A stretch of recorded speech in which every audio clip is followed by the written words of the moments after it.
this might be like history. This might be like the first time someone's, because look, I'm gonna take it hip hop. Someone's mixtape.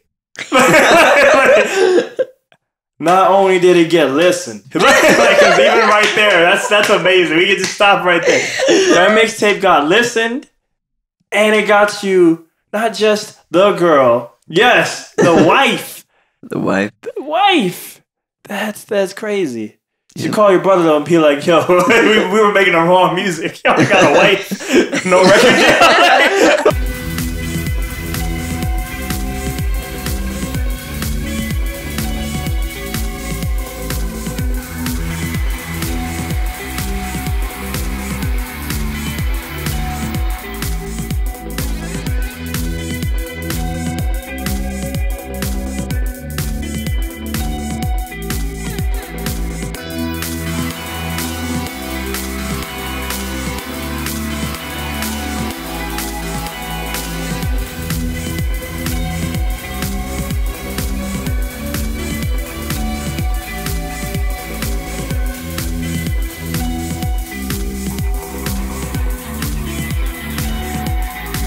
All right, podcast and stuff. We just started. Hey. Yeah. Podcast City. Podcast City ain't the name of the show, but I'll take it. All right. Who am I here with today? My name is Benjamin. I play music as Brainwavve, and I do events for Feedback Alliance, and I do visuals as Night Visuals in Austin. Damn, I already want to ask a question, but who are you? I am Kaylin Crowley. I am the wife. I also represent KLNLOVE.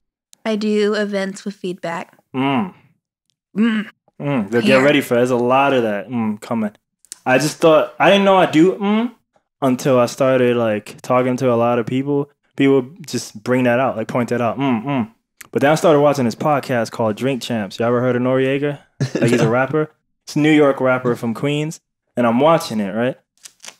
And he just starts doing that. Like everybody's talking, they say stuff. And I'm like, oh, so I had no choice. It's just a thing. I was just born with that shit.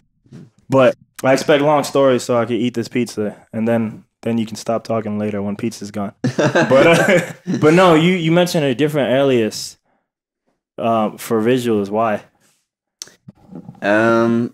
It's really just a creative umbrella for everything else that I do. It just happens to be that I do visuals as the main outlet for night visuals. But I was just curious about that because I know a lot of us do multiple alias, and some more than others. Because I have this debate with my friend about do I even really want to make it based on my actions? Because my actions probably indicate I don't. I just like doing it a lot, you know? Like you're saying, for the love. But I noticed some people who do make it, they will make like 80 aliases. And I'm like, every time you make an alias, you start from zero. So I always question when we do it because, like, why? Like, because you're starting from zero again. And it's just like, wasn't it hard enough to get here in the first place, you know? Right. So I think that it like keeps it fresh. Maybe. I mean, for the user or for the audience? Well, I think that like as an artist, whenever you start something new, like it's kind of a way for you to like separate. You can have different feelings for different projects. And it's like a way to kind of keep yourself fresh. See, I can understand that. But again, like the audience, you're always starting from zero, you know? And then there's multiple arguments to that because in the current society I hear now, you know, a lot of people are in favor of niches. So every time you start to do something, you should maybe segregate it, you know? Like I face that problem with this because I do like music, podcasting, and like the live videos, you know? And right now I'm just doing it on one channel because I was like, what's the point of having like 80 channels that no one watches, you know? But then like when I speak to some of my Cali friends, they're like, no, you should have it here, here, here, here. And I'm like, dude, I don't want to maintain like 3, 4, 5 things, especially, you know, again, like if I'm just doing it for me, like this is a lot of effort, you know? Like, yeah. So I don't know. It's just a thing I noticed and shit. I definitely don't push night visuals as much as Brainwavve. But Night Visuals is also like my label. It's also if I want to make 2D art, video art, you know, it's where Brainwave is specifically music, you know. I don't know. I think it's okay to keep things separate. You don't have to be crazy about it. I don't plan on having any more outlets, you know, like I have the things that I do, you know, where they should be. Mm-hmm. So. All right. Who is Benjamin, aka Brainwave, or however you want to interpret that question? Who is Benjamin? Who is Benjamin? Yeah, man. I'm dying to know. Husband to Kaylin Crowley. Just like, let me get the right answer out of the way first. Creative.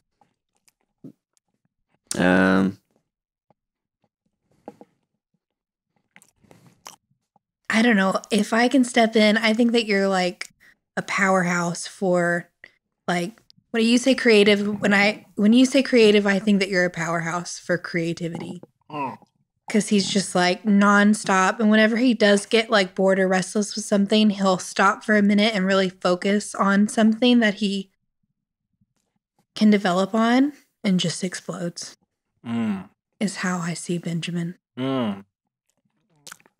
I feel like you just enlightened him on the subject.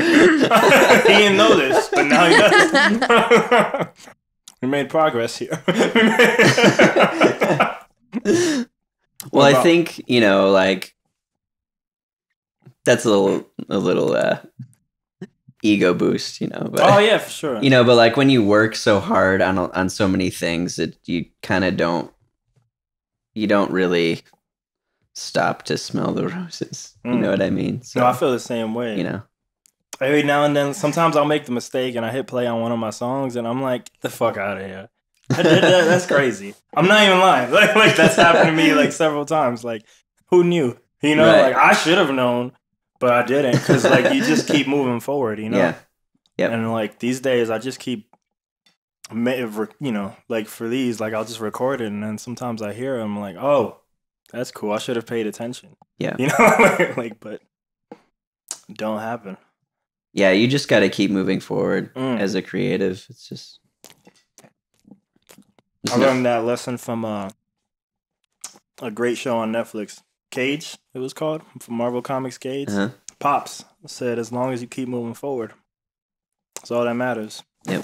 Then they killed him, but I mean, he still imparted that lesson on me. I guess he didn't move any more forward. As long as you're here, we can move forward. Yeah. All right. Who is the Caitlin? I don't know. I don't know. I just like to be involved, and I like to find a way for me to be involved, even if it's not like through photography. I love to do the buttons for KLNLOVE. Make buttons. Oh, okay. Those. I sell them at the show. Nice. We weren't at the New Year's Eve party. We would have been there showing you everything, but we were dying at home. All you missed was a very cold environment. That's what I hear. I hear it was freezing. We had the flu. Everybody in the earlier half, I didn't know. I only knew like I felt, because I don't really do the mixes no more, the remixes.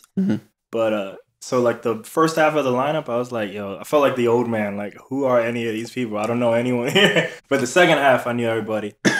But my favorite was Meta, right? That's her name. Yep. And the reason I bring her up, well, I also took a great picture of her. Where like you see the snow. It was snowing during her set. That's how cold it was. I think that's the only reason why I brought that up. That was a horrible story.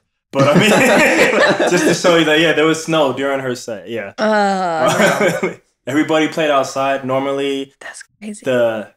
The stereotype action is, right, you want to play outside because everybody always goes to the patio. I don't know why. Everybody does that. But this was the reverse. Maybe, yeah, maybe to smoke. Maybe that's it. Maybe that's the secret. to smoke. See, I had heard about how cold it was. It was. But I thought they had heaters out there. Every time I've been in an outside I'm trying to think. winter show, there's always been heaters, and it's been hot. I'm not sure. I want to say no, there were no heaters. Yeah. But if there were, like, there's like an area, there's the stage, and then there's the stairs, and then there's like this table thing. Yep. Like, if there was a heater, then it would have been like here. It's like nowhere near for the stage, so like no one really wanted to be up close unless they were taking a picture or something, you know? Yeah. But it snowed. Like, you've never. It snowed in Texas, in Austin. It snowed twice last year in December. It snowed like 2 weeks before that New Year's Eve. Yep. Yo, there was 3 snowmen around this block. I was like, my height. I was like, what is this? Like, ice on the car. I was like, I haven't seen this shit in like years. You know, like 15 whatever years since I've been in New York. That was crazy. Like, usually it's Dallas. Dallas always gets that shit, and everybody else is like lucky or like some crap. You know, like because we never get it. Or if we do get it, it's faint, like it's snow, but it doesn't stick. It's mostly like sleet, like icy. Yeah, it's just garbage. It's a joke, Yeah. you know. Like but it was interesting. It was weird, but it was alright night. It was just cool to see that. She was my favorite artist too. Yeah, because she sang, she rapped, she did the keyboards. I think she did guitar too. Yep. And then like all on loop. So it's just cool to see that because a lot of us are like electronic guys. Yep. And then, you know, so we're usually just pressing buttons and she's out there doing stuff. It's mad fun. Like, I like this shit, but then it's like, I don't ever want to be around it. Like in terms of, unless it's people I know, then it's cool. But it's like, sometimes I tend to look down on it, even though it's like what I do too, which is kind of stupid. Yeah. Like, so it's like, oh, you play shit. That's cool. Well, it just seemed, you know, like I get the same way sometimes. And it's just that you're just not impressed with things sometimes, you know, like, you know, people doing the same things. You didn't want no pizza? No, I'm good. All right. Buc-ee's is what we. Shout out to Buc-ee's. Straight up. They don't sponsor this podcast, but they should. I bet you if you gave me beef jerky, a lot more people would come on this show. Just saying. But yeah, it's funny that you say that about beef jerky coming. The Feedback Alliance New Year's Eve party, not knowing anyone, because we've kind of been building around a lot of new people. Yeah. Because a lot of the older crew is kind of like fading out. It's real life, man. And growing up. No. So we're just like finding the artists that are hungry to do things now. Yeah, bro. Like Jenna, it's my first time I ever call her Jenna. I'm used to just calling her Brag Lights. It just sounds like a street name, you know? Like versus like Jenna just sounds like a human. You know? And it was like a freaky thing too, because once I heard that her name, like my hairstylist, even though it doesn't look like I have one, but she is professionally a hairstylist. I was even her model when she did one of her tests, you know. But her name's Jenna too, and then she did hair because I guess she stopped. So I was like, this is like freaky. This is like another world Jenna or something. But this one makes beats, you know. But yeah, she's like she's like way too passionate, you know, like. I mean that in a good way, you know, like she's really about it, you know, she's like, oh, I want to do this and that, and I'm like, I remember I was like you. I was like, because it just felt like, man, you haven't gotten it ripped from you yet, you know, like, I hope you don't, but, you know, like, it just felt, you know, and they have that hunger yet, because nothing stupid has happened to them yet, you know, in terms of the music stuff, you know? Right, yeah. So. They still have a dream. Well, and also just shout out to, like, female producers, you know? Like, shout out. More, we need more. Yeah, when I said that to the people, like, yo, so I got this girl, she wants to come. And yeah, one of them was like, girl, like, because no one's used to that, you know? Yeah, it's a boys' club. Used to that. I'm trying to think, and to be fair, I don't really even mess with the scene here. But I'm trying to think, I can't think off my head of a female producer here. I think a female artist, there's a bunch of them. But producer? Yeah, no. And then the only one I've had on the show is, you ever heard of Amia? No. I had her on. She's real good. But she's more like R&B singer and rapper. She does both of those. But I was looking up San Antonio artist. See, where would we The put other Meta? week. Is he producer or no? Yeah. Okay. He was real quick. He was like, damn right. I think so, but You ain't taking her. I think so. Well, I only say that because of all the real instruments and stuff, you know. So I'm like, do you borderline turn into a singer-songwriter now? Like, what are we doing here? I think that she's a producer who's just like multi-talented. Okay. Is how I viewed it from her set, you know? well, singer-songwriter? I think it's a borderline of both. Yeah. You know, I've always seen her as a producer, but The other thing, I don't know. and to be fair, I've been paying attention. Do the new guys, because since I didn't know them, like, do they do the remixes? Is that how they got into? Uh-huh.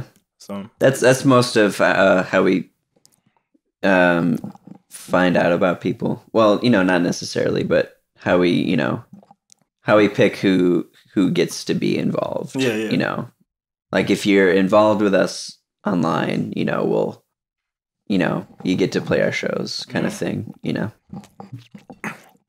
So yeah, I guess if Meta did a remix, he's a producer. There's the argument. Yeah. The end. Yeah. But I feel like you were trying to say something about San Antonio artists. Oh yeah. So I was looking a bunch up. Is it Pink Ledge? Oh, Pink Leche. He just got his keyboard Leche? stolen, so it's tough times for him right now. Oh. That sucks. So if you scroll through my like I have a playlist of all the live videos. Uh-huh. He's one of the earlier ones. He was a Twitch streamer. I only had one lens that was probably I didn't know nothing about cameras. I just bought this shit, and then that's how I learned it. But it was 42, I guess, times 2, so it's really 80 millimeters. So Uh-huh. I was kind of real close, so you kind of only get like a certain view, you know? And I was live streaming in a bar with all my setup. Like none of that shit had even been taking place, but yeah, I was able to make it happen. But yeah, you can see like his set. And I guess now that's a special thing because yeah, if his keyboard got stolen, like he's kind of like a producer, singer, songwriter, I guess. But he only just uses these keyboards. Right. So all the songs are there, you know, like when he comes to perform, he just kind of presses play and he does the whole act and he has dancers and shit. But yeah, that might, I don't know if has those things backed up. Talking to, you know, Xylo, right? Yep. Talking to Xylo. Because he would be one of the people and we start to get, no one here has to say bad shit, but I love this. So yeah, like, so he was one of the people that I felt like was welcome into San Antonio. And I felt like, and who knows, to be fair, like maybe I just suck at everything and I'm too blind to see that, you know? But it could be the truth. Hey man, I just suck. No one likes my shit. But he was like welcomed real quick, you know, and part of that might have been because he's gay too. So he had a different community helping him out in the beginning too. But he was welcome in. Every gay artist I know always has a strong I'm following. sorry, I was laughing at the dog. Oh, it's a dog? All right. She's going to be here forever. But he was welcomed in and, you know, like, he just comes up, you know, and, like, sometimes a lot of the people who've been here forever were like, damn, dude, like, it just felt like certain artists are welcomed and, like, some of us aren't, you know, and that's where I start to, like, all right, dude, like, that's not where I start, but, like, it's just several reasons like that. There's a bunch of those artists like where I'm like, all right, I clearly just don't belong here. Let me just go do my own thing. I don't think that's city specific because I've had those feelings in Austin too. But I chalk that up to like the city being super talented, you know, where everyone is a badass. Bro, and then you know you have to be really good in Austin to do anything. You know, like even if everyone knows you and, you know, your music is badass. Like if you're not better than your neighbor, like your neighbor's going to get booked, you know?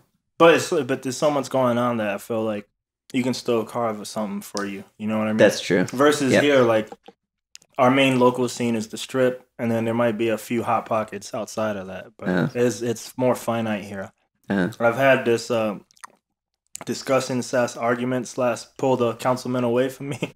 With I don't even know if he's councilman anymore, but councilman #1 Trevino, where we were talking about local music and being in downtown because I think that's one advantage Austin does have is that people if they come to visit Austin, they go downtown. Everybody goes downtown in every city. but everything is in that downtown. So like on those couple of blocks, 6, 7, 4, 5th, whatever, you'll have most of the time it's probably gonna be 7 for us, but like we'll have the original music, but you have them right next to the cover bands and the famous artists, you know, unless it's like you know, a stadium guy, but they're all there, you know. Versus here, I've heard that numbers say San Antonio is one of the biggest tourist destinations, but they're going downtown, and like how many are leaving downtown to go to the strip, you know? So like we never get to play with that. Have you ever heard of Lonely Horse? Like that, a band from here? You have? Yeah. All right, so like I think they might even be playing tonight actually, but they're like a big band here in the scene, and like the scene really adores them, you know. But I think last year I think the main guy, he played Hard Rock Cafe, and I don't even know if it still exists anymore, but it was gonna be a monthly for him. And that was a big deal because it was the first time a local artist was doing anything downtown. And it was just like, it was good for him, but it's still sad. Like, that's the thing. Like, why are we not welcomed? You know? Like, that sucks. So I think things like that hurt us versus like Austin at least has that advantage. You know what I mean? So I can't even think of what downtown San Antonio looks like. I guess by the Riverwalk and shit. I mean, I can't say for fully what you guys are into, but for what I'm into, I never need to go there, and I hate going there. It's very touristy, yeah. I hate going there more because since I never go there, I never got familiarized with it. Versus Austin can be inconvenient because of traffic, but I've been there so much that even when it's South by, I'm like, okay, I'll just go here and park and walk. I don't care, you know. Versus like the 1 time or 2 times that I do have to go a year downtown, I'm like, where am I going to park? Because I just don't know it because it's not something that happens frequent enough. So I'm just not familiar with the downtown area, which is the real reason I hate it, you know? Yeah. That's Well, I think it's different too because Austin's like smaller. Like you can park somewhere and get to wherever you want to go in like a pretty located area where San Antonio is huge. Oh, yeah, super spread out. We've joked, like where I live right now, Northwest Side, we've joked we should have our own downtown and kind of ignore it. But like to do that would require like just a lot of effort, a lot of government talking and a lot of infrastructure building. I'm like, I ain't giving up my life. I'm good, you know, but it's actually possible. It's possible, but it's just like Houston. We're just widespread. So if you want to go, you have to drive.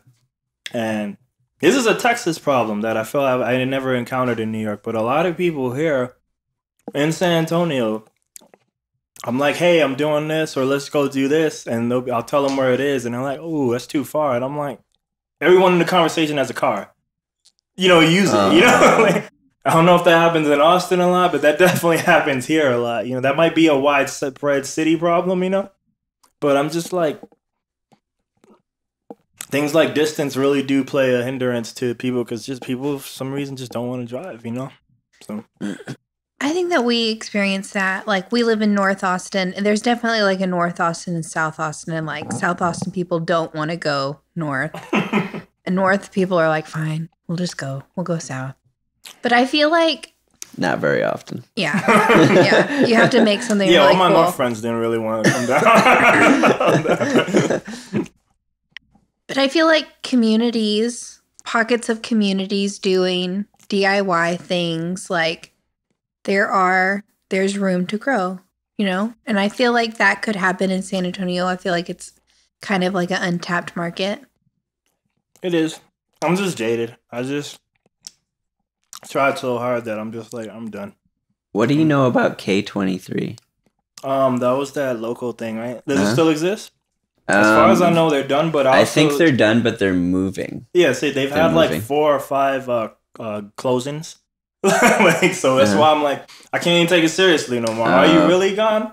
Because you this is the 4th, 5th. Even in the final Facebook event, somebody was like, again? You know, like, because you can't take that seriously. So yeah, maybe they're moving. But I think it's like, I want to say their last names are like Hovitt or something, right? Jem Hovitt. And I think I talked to the girl. I haven't talked to the guy.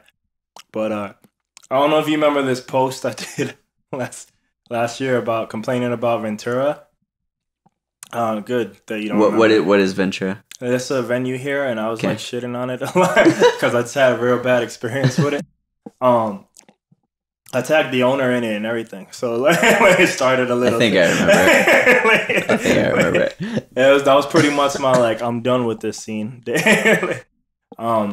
But yeah, no, like they reached out to me because they said like, oh, we were trying to buy that venue too, and it didn't work out, and it sucks that this happened and blah blah blah. Yeah, but yeah, they seem to like doing so. I've never been to their shows or any other thing. I've only seen it, and I was in talks for like a day to buy the thing that was next to them, but it just seemed like a bad investment. Yeah. But, yeah, like I think they're a model too. I don't know much about them, but I think they're a model too of how to be successful here. You know, I don't know how they did it, of course, but you know, yeah. Where you seem to have struggled, and a lot of artists that I know here seem to have struggled. You know, it doesn't really scare me. I mean, Tomas just left. He just like not just left, but that's what that was his response. Like, fuck it, I'm gonna just go to Austin. You know. Marcel left. Oh yeah, that's right. Marcel. I've so Austinized him in my head. I forgot. I used to play beat battles with that guy. We actually live like probably a block away from him. Nice. It's a big block, but one of the last shows I played with the Boosh kids might have been it wasn't the last, but one of the last ones was the Spider House show with one of his Wednesdays that he used to do there. Uh-huh. Yeah, I think that was like the first like not so great experience in Austin, because almost all of my Austin experiences have been real good. But yeah, that night just felt like it probably wasn't like designed for one. It looked like it was 2 nights in one. Yeah, because it was the open mic rap thing that goes on before. That's what Spider House does. Yeah. So it didn't seem too well organized, because it was just mushing 2 things. So everybody's on stage, and then me having like this group up there probably fucked it up too, because they're probably used to just people with one plug, so me coming with a drummer and all this shit, it was just a lot of issues, but it's still fun though. It's funny you say that with a venue. It's supposed to be. What do you mean? It's supposed to be, like for bands. Well, I know. Well, I just think that night isn't ready for that, because it's just shit people on stage. Because I've played there 2 more times, like the old days when Capiac was on the rise and stuff. Much better experiences, like real good shows. Yeah, that was my first whack Spider House thing, and I just think it's because it's a Wednesday, so they're probably not trying too hard, combined with the fact that they're smushing 2 nights, because they won overtime like by 40 minutes or something, so then like now Marcel's night is about to begin, and everything is still on stage from before, and they don't really take it off, so it's just people like all cramped up on what is a big stage, but they're stuffing so much shit on that big stage that it just became small again, so yeah, it just it just wasn't probably the best night to play. like for my, and then my full group wasn't even there, so because it was a Wednesday, so people were working shit. Yeah, I don't think that ended up working because he didn't do it for very long.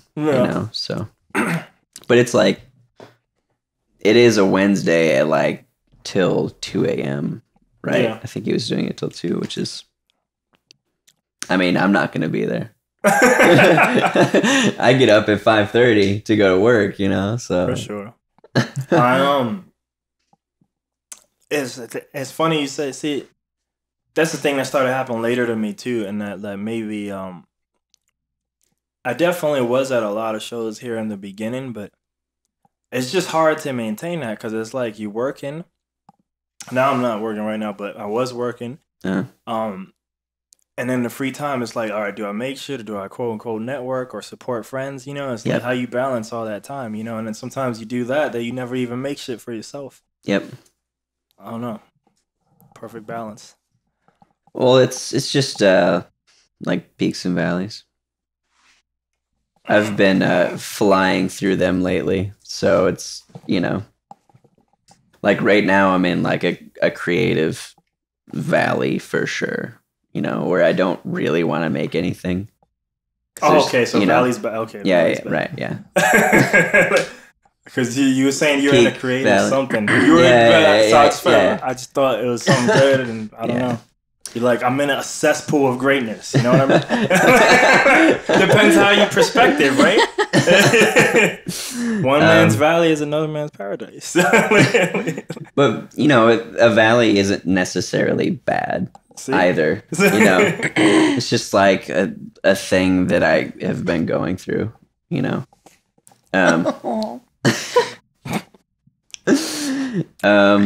But like in the beginning of December, I was writing my ass off, you know, for about 2 weeks straight. And then everything stopped. But, you know, I'd just like go through the, process. Yeah, just however long that lasts, I just, you know, try to ride it out. What is that? I know you even just explained it to me right now, but I'm actually getting at it's like ridiculousness. Because I almost feel like, I don't know if now that I'll say it, maybe it'll happen to me, but I almost feel like I can't do that anymore. I can't have a valley of just can't create because maybe it's because I'm always making stuff that like, well, now I'm just like, it's less peaks and valleys and more like, this shit sucks. You know, like, or you know, but it got made and we keep moving, you know. But I almost feel like I can always do something. Yes, he's just super stiff, so that's why she probably made the noise. So yeah, no one does. So good, because I feel like she's the most neglected growing up.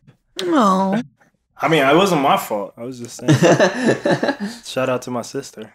But, don't let her jump off though. Okay. Like put her down.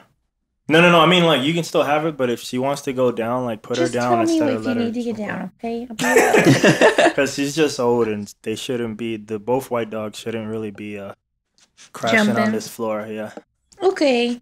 You have a stinky breath. Yo, she does. Like it's really bad. It's some of the worst ever. It's disgusting. It's atrocious. It's like. That's the price you pay. That's why a lot of people ignore her, probably. You're sweet, though.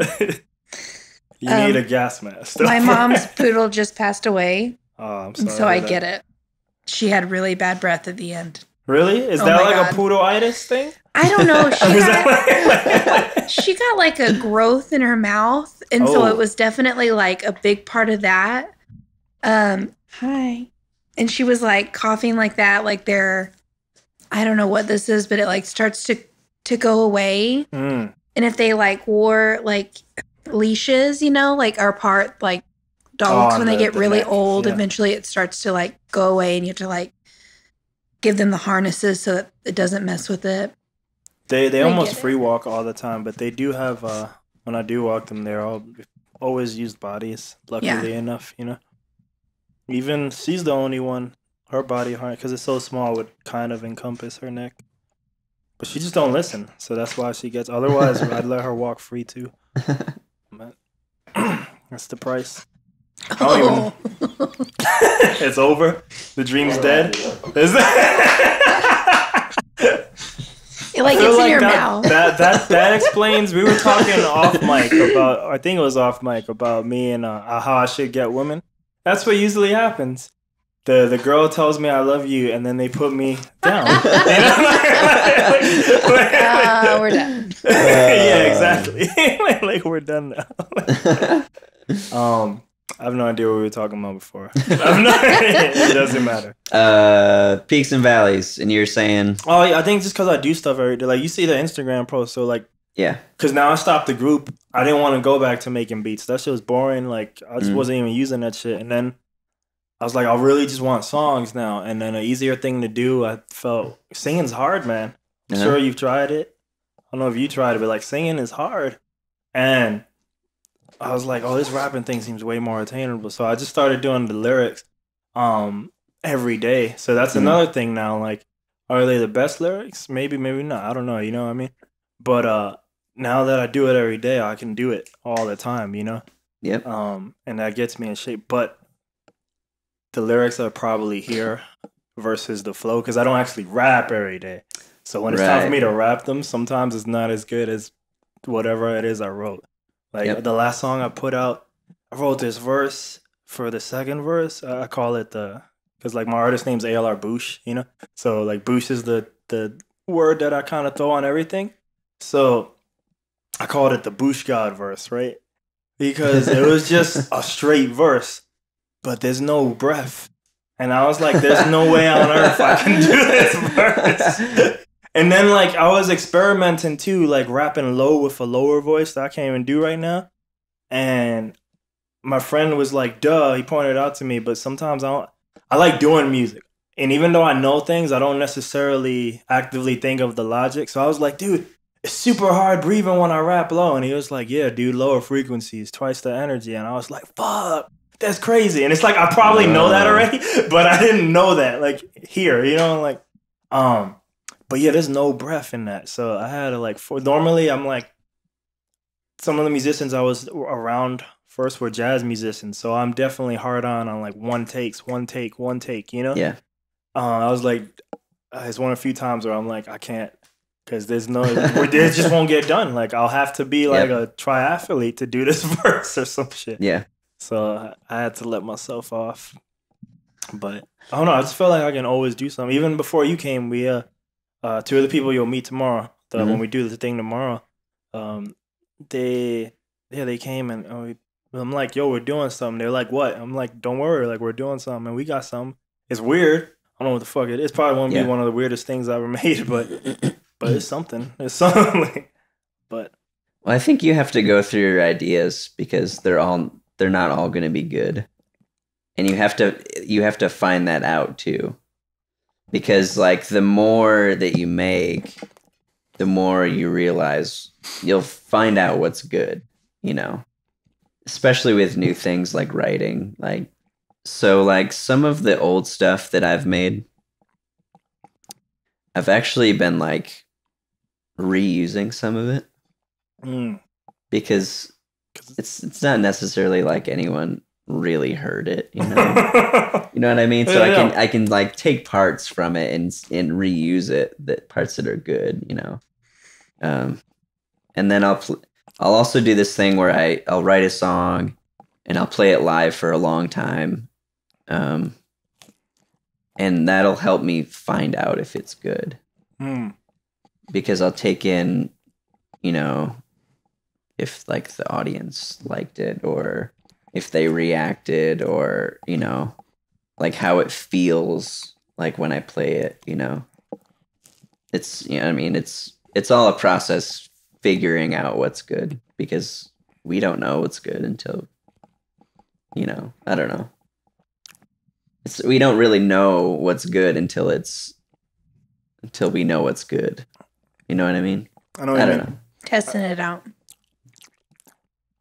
Everything you said is right, but I feel like where I'm at right now, not that I'm probably only at this right now because I don't really totally play live. Right now, like the only live things I've done have all been like house shows or recordings like that were streamed. I don't really. I guess I'm gonna break that in like 3 weeks at the thing I'm doing for Noah. But I mean, I don't really play venues no more. But I kind of just do like everything for me, and like I could care less. So like if it's good or bad, I just know I like it. Yeah, good enough. You know, right? And sometimes I don't know. Do I even like it? I don't know. Did it matter? I don't know. I just like doing the thing. Yep.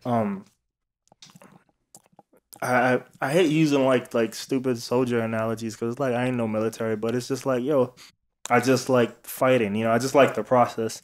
Yep. I just like the thing, you know. Yep. Everything else after that is whatever, you know. That's how I feel about basketball. Just like playing, it doesn't even matter how good or bad. That was me when I was dude. I was like, I just used to love playing basketball. That was my first thing I ever loved. Like, I had to stop it because my knees and just my body wasn't able to really do it. It got to that point where I would think things or I would see things happening and I would know they're happening, and then nothing would happen. Like no reaction would happen. Like, oh, he's gonna do this. I was right, and my body's just like watching it happen. And I'm like, all right. Like my knees hurt. Like I can't really do nothing. Like I'm just out here because I used to love. So I just stopped. Yeah.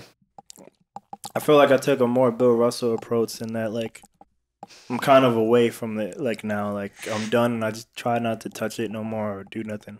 Yeah. Barely.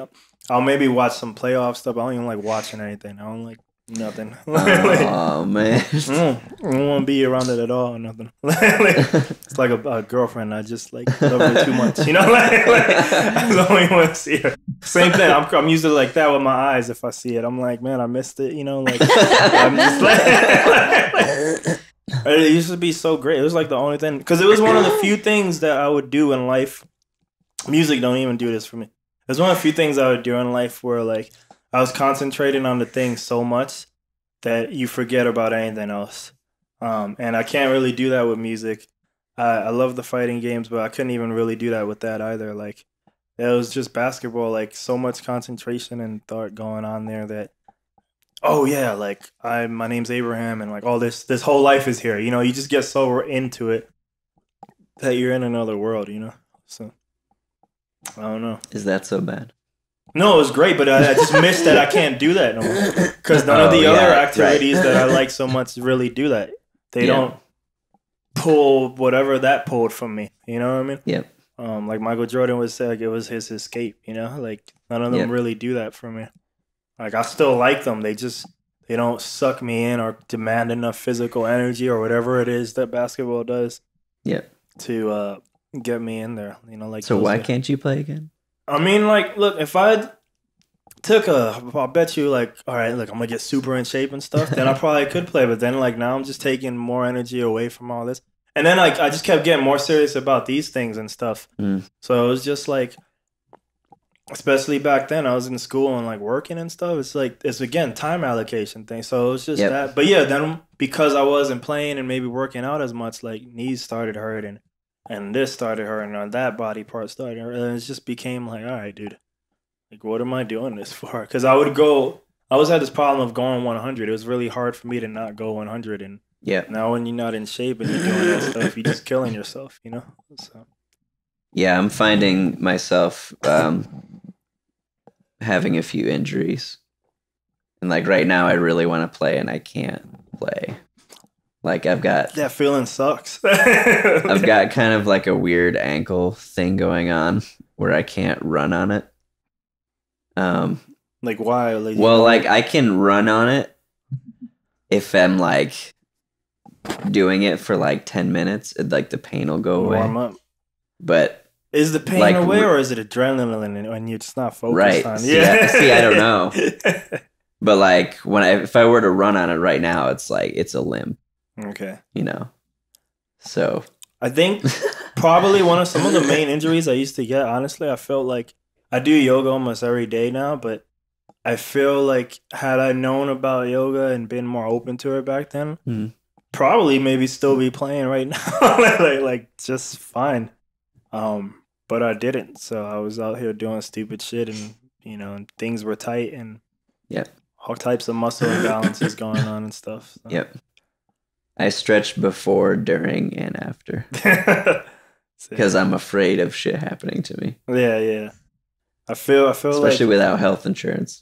Yeah, I know that. I know that. I think this injury happened to me. It's just a little scar on the thumb. It was on basketball on a wooden court. Oh yeah. And I dove for the ball. And I did whatever I did. I don't know what I did.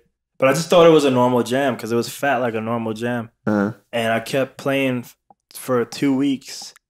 And I even taught myself how to catch the ball without using my thumb because it was just hurting. Yeah. And after 2 weeks, I was like, man, this is the longest heel jam, like, healing time for a jam ever. And I started showing it to my mom and stuff. She's like, okay, we should just go. And we went to the ER. And I think like after 8-hour wait or whatever, like, then they looked at it, and it was pretty much where the scar is, like the bone was like in half, like it just wasn't Yeah, so like pretty much where that scar is was a crack in my bone, essentially. So they put like 3 pins in it. And I was like, oh, that makes sense why I didn't heal, because my bone is broken. Or it was fractured, actually. Yeah, it was fractured. Oh no. Yeah, so then they did surgery in it. And I had 3 pins in me for a couple of months. And then I remember, I think they're called PAs, physician assistant or something. When they're gonna remove the pins, if you want any anesthesia or some shit, like you have to pay for it, but they remove it otherwise without it. So I was like, all right, just do it. And he was like, you can have the doctor do it or the PA, but the PA wanted to do it for learning experience. So I was like, whatever. And my mom was like, yo, you should have let the doctor do it. I'm like, I'm fucking nervous. Motherfuckers are trying to dig in my hand. I'm not thinking. I was like, you should have said something, because I'm not here right now. I know it looks like I'm here. I'm not here right now. I was like, you should have said something. I'm like, but whatever. It'll probably be fine. And yo, he does get 2 of them out. I don't even remember how easy or hard they were. But that third one, oh my gosh. That must have been like 10 minutes of some guy digging in me. I shit you not. I closed my eyes, so I don't really know what was happening. But yo, I shit you not. The last one, he went in. I guess he was trying to pull it out here. It wasn't working, so he went to the other side. And he's literally banging like a it wasn't a hammer, but it's a hammer action, you know, like trying to get it out. I'm like, what the fuck, yo? And then they call the doctor. Doctor comes. I'm like, what? Ma, you should have totally made me. I didn't know it was gonna be like that level of experience, because he was just like, what the fuck are you doing, dude? Because he was starting to scare me. He's like, if we can't get this out, it's gonna be surgery. I'm like, again? I was like, we just had surgery. I don't need surgery for the surgery. You know, like, that doesn't even make sense. But yeah, he doctor came, he was like, man, you're doing it wrong. And he just like, I'm like, that's it? That's it? You should have just, why'd you even give me the option? You should have just done it. I bet you it would have just been ba with your shit. That you just knew what to do or whatever. Yeah. And it was great. It sucked. You could feel the metal in there. But I mean, everything's fine and I can do hand stuff, but it just doesn't bend as much as the right one does, you know? Yeah. But yeah, so like, it would just be stuff like that. It's just like, why am I killing myself? Because I could just never play. I had to like play, you know, like life or death, that shit. And it was just like, why? What am I doing this for? Like, we're not even less of a chance of making it than any of this art shit I do, you know? So it's just like, all right, enough. Had its time and I'm done. And once I stopped playing, it became harder and harder for me to watch games, because now I'm not learning nothing, because I just intake all this data that I don't do nothing with. Yeah. So I don't know. But why do any of you do art, music, whatever it is, you know, creative stuff? I think that we both do it just because it's like in us and it has to come out. Yeah, I think a lot. I think mine. Some of it's based in like my demons, you know, the demons that everyone has. You know, it's like it's an outlet for, you know, the darkness inside us, you know. Dark Ben. Well, you know, we all have darkness. I don't know if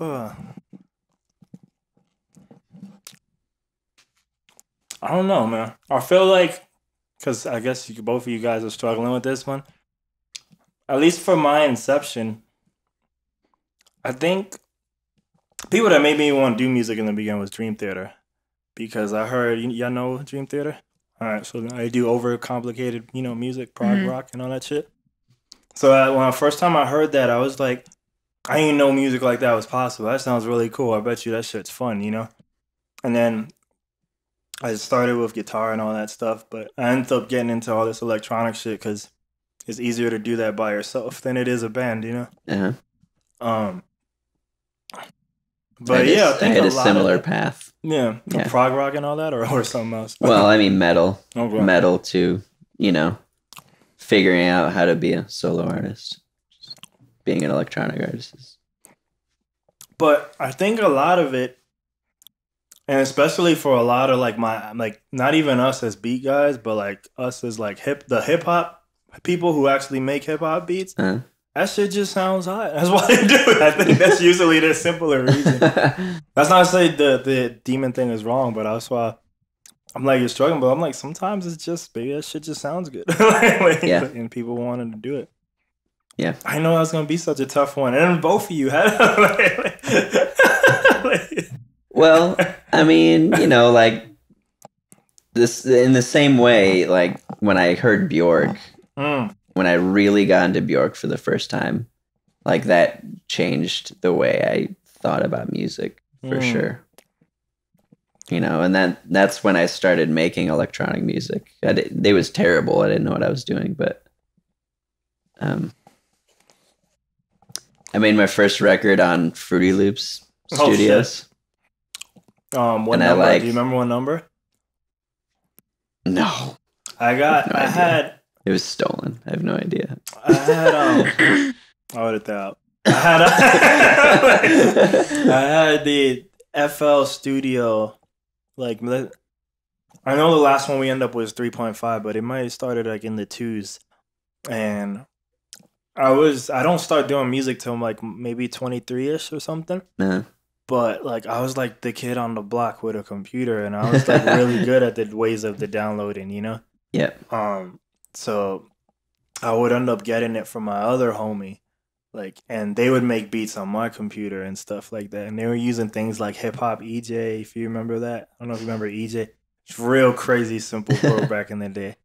It's before there was a GarageBand thing, you know? Like, but yeah, EJ and FL Studio and stuff.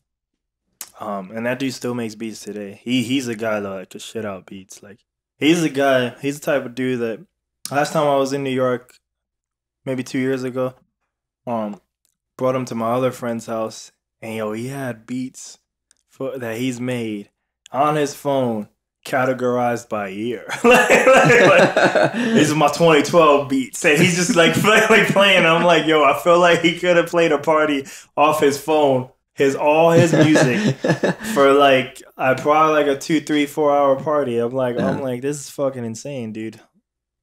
But you know, they're hip hop guys, so more often than not, it's a lot of like 4-bar loops and stuff like that, you know. Yeah. But are you from New York City? Bronx, New York. So. I lived in Syracuse for a long time. Oh, I don't even know what that is. I've Googled it. I've seen like this Orange College there or something like. Yeah, it's not close to New York City. Oh, I know. No. It's like I don't even I only know the 5 boroughs. Supposedly, if you drive upstate, they have trees and shit. Like, I don't know. I'm trying to think if I've been upstate. Like I want to say I've. You know what? We drove to Canada. There's my upstate experience. All right, but I don't know which way did you go through. No idea. I was a child. So like both times that I've been to Canada and like Mexico were both way before I was 18. So I was like, I have barely any recollection. Canada and Mexico. Yeah. So like no passport needed and shit. Like, yeah. So I don't remember. I still don't even remember where I was in Mexico. It was whatever town has the church that they did the Desperado scene. Yeah. You know what I'm talking? Do you know that town? No. I would love to know that town. I just describe it to people, and people look at me like stupid. At least you know it, you know. But it was that green Desperado church. is awesome. Yeah, and it's the one with Banderas. It's not the one, but the green church. There's a church scene. So I went in that church. So I was in whatever town that is. I believe it's a border town. It's badass. That does it. But I mean, yeah, and then we went to Niagara Falls, so whatever you have to drive through some part of New York. So yeah, if you went that way, you went through, you went up to Albany, and then you went through Syracuse, and then you went to Buffalo. Okay, and that's north of Buffalo. Okay, those are all like fictional locations I've heard of. Supposedly they exist. You've been there. If you say so. I don't remember this. I remember waterfalls. I don't remember anything in between. I went to Niagara once, and I wasn't really impressed. I was a child. Let me tell you. See, so my favorite memories of Niagara Falls are this arcade. It's because, again, I'm a child. Of course. Playing Golden Axe. So, yeah. You know it? You know it? No, but I Sega Genesis just title. love the Golden story. Axe Yeah. arcade. Yeah, no, it's a Golden Axe arcade. I've never seen Yeah, one no, of a those. lot of games had arcades back. Yo, Altered Beast had an arcade. Of course. Yeah, at the pizza Yeah. shop, like in shitty Genesis game, but it had an arcade. So a lot of games had arcades back in the day. That was my main goal in life. Some of my favorite memories. I would later find out. Again, these are things like sometimes you don't realize till you're like really old. I think I might have been 30 when I found out. Like, man, my dad was probably like maybe not making the best parental decisions. My best, a big fighting game fan, right? Big arcade guy, Street Fighter, Mortal Kombat. My father would leave me in the arcade and go gamble in the Trump Taj Mahal for hours and just give me like $20 for the coins. And I love those. I love those moments. But it wasn't until I was 30. I was like, someone told me, he pointed out, "Wait, your dad would leave you there?" I'm like, "Yeah, it was great. It's like a shitty dad." And I was like, "No, well, maybe." But I mean, like I didn't think of it. You know, like Yeah. I was just like, "Fuck yeah, I'm playing fucking Mortal Kombat for 4 hours." You know, like, that was great. It was great times, though. I love it. The EGM used to make the ultimate guide to fighting games and stuff. It was fantastic. When I came into arcades, it was like Soul Calibur. Oh God, that's like later. That's later. And then Soul Calibur is really hard too because the first one was Soul Edge. That was the first one. A lot of people forget that. Oh. Yeah, Soul Edge was the very first one. And then they just, I don't know why, they changed the title for part 2. And then they're like, just Calibur just sounds sexual. Just keep adding numbers after Calibur. And Soul Edge is the forgotten one. But fighting games. Yeah. What else was cool? We used to play NASCAR. The NASCAR arcade. That was awesome. I don't even know what that is. What? What is that? NASCAR? The only NASCAR-y thing is Daytona 500 by Sega. Yeah, that on the old Saturn. one. Yeah. Let's go. Like that demo would always be on, and then you would hear that song countless times on the arcade. And it would always have 4 car seats, so 4 people can race with each other. Yeah. But it wasn't real race car tracks. It was like made up. It was like made up tracks. Sega made a lot of good racing games. They made that. They made Sega Rally Racing. Uh-huh. That was a real good one on Sega Saturn. What was that? Oh, Hydro Thunder. Okay, that was a good one. That one had a good soundtrack. That ended up being on the Nintendo consoles. I want to say 64. Yep. Yeah. Yep. Rush. Yeah. Rush was the same era. Those were also 64 games. Yeah. Yep. Yep. Any gaming for you or no? I don't know. We go to pinballs. You ever been to pinballs in Austin? I have. Which one? I want to say it's one next to the one, right? Is it the Highway? That's the only one I've ever been to. Okay, good. That's the only one I've ever been to. Good. I just went literally a month ago, and I gotta say I was kind of disappointed because I had went maybe 3, 4, 5 years ago. They had way more arcade machines, and as someone who's from that more than the pinballs, now it's kind of like way more pinballs and a select targeted nostalgia arcade machines, you know? Yeah. And it was kind of disappointed. And then it also kind of sucked that some games work with tokens, some games work with card. Like, it's kind of inconsistent instead of all of them being pick one, you know? Yeah. Right. It's definitely, like, exploded. Because we There was a lot started of people going. there, Yeah. We started going whenever it first came around, and it's, like, morphed into something crazy, I feel. Like you said, like now it has the cards and. So, why do you think that is? Like, what makes that place? Me, I'm a very niche person because for gaming, I guess, like I ended up being part of. I started playing all games, and then I would end up as I get older and you have to enter reality. I would only kind of follow fighting games, and then we would quickly realize there's only 5 of us around the world. That's not true, but I mean, like it's very small. It's probably one of the smallest niches. And they have their peaks and valleys. Right now with esports, they're having a little rise, but they're still smaller than everybody else. So, like, I look at that and I'm like, there was a lot of people there. Like, even when I left, there was a lot of people still coming. And I'm trying to understand. So, like, what's bringing them in now? Because I'm like, I don't even understand. Like, is it the pinball machines themselves? Is it? I think that it's just like Is it just like a date night thing? Is it a go out thing? It's like it's something that you can do that you're not going to a bar. And I think that that's like a big topic right now. It's like,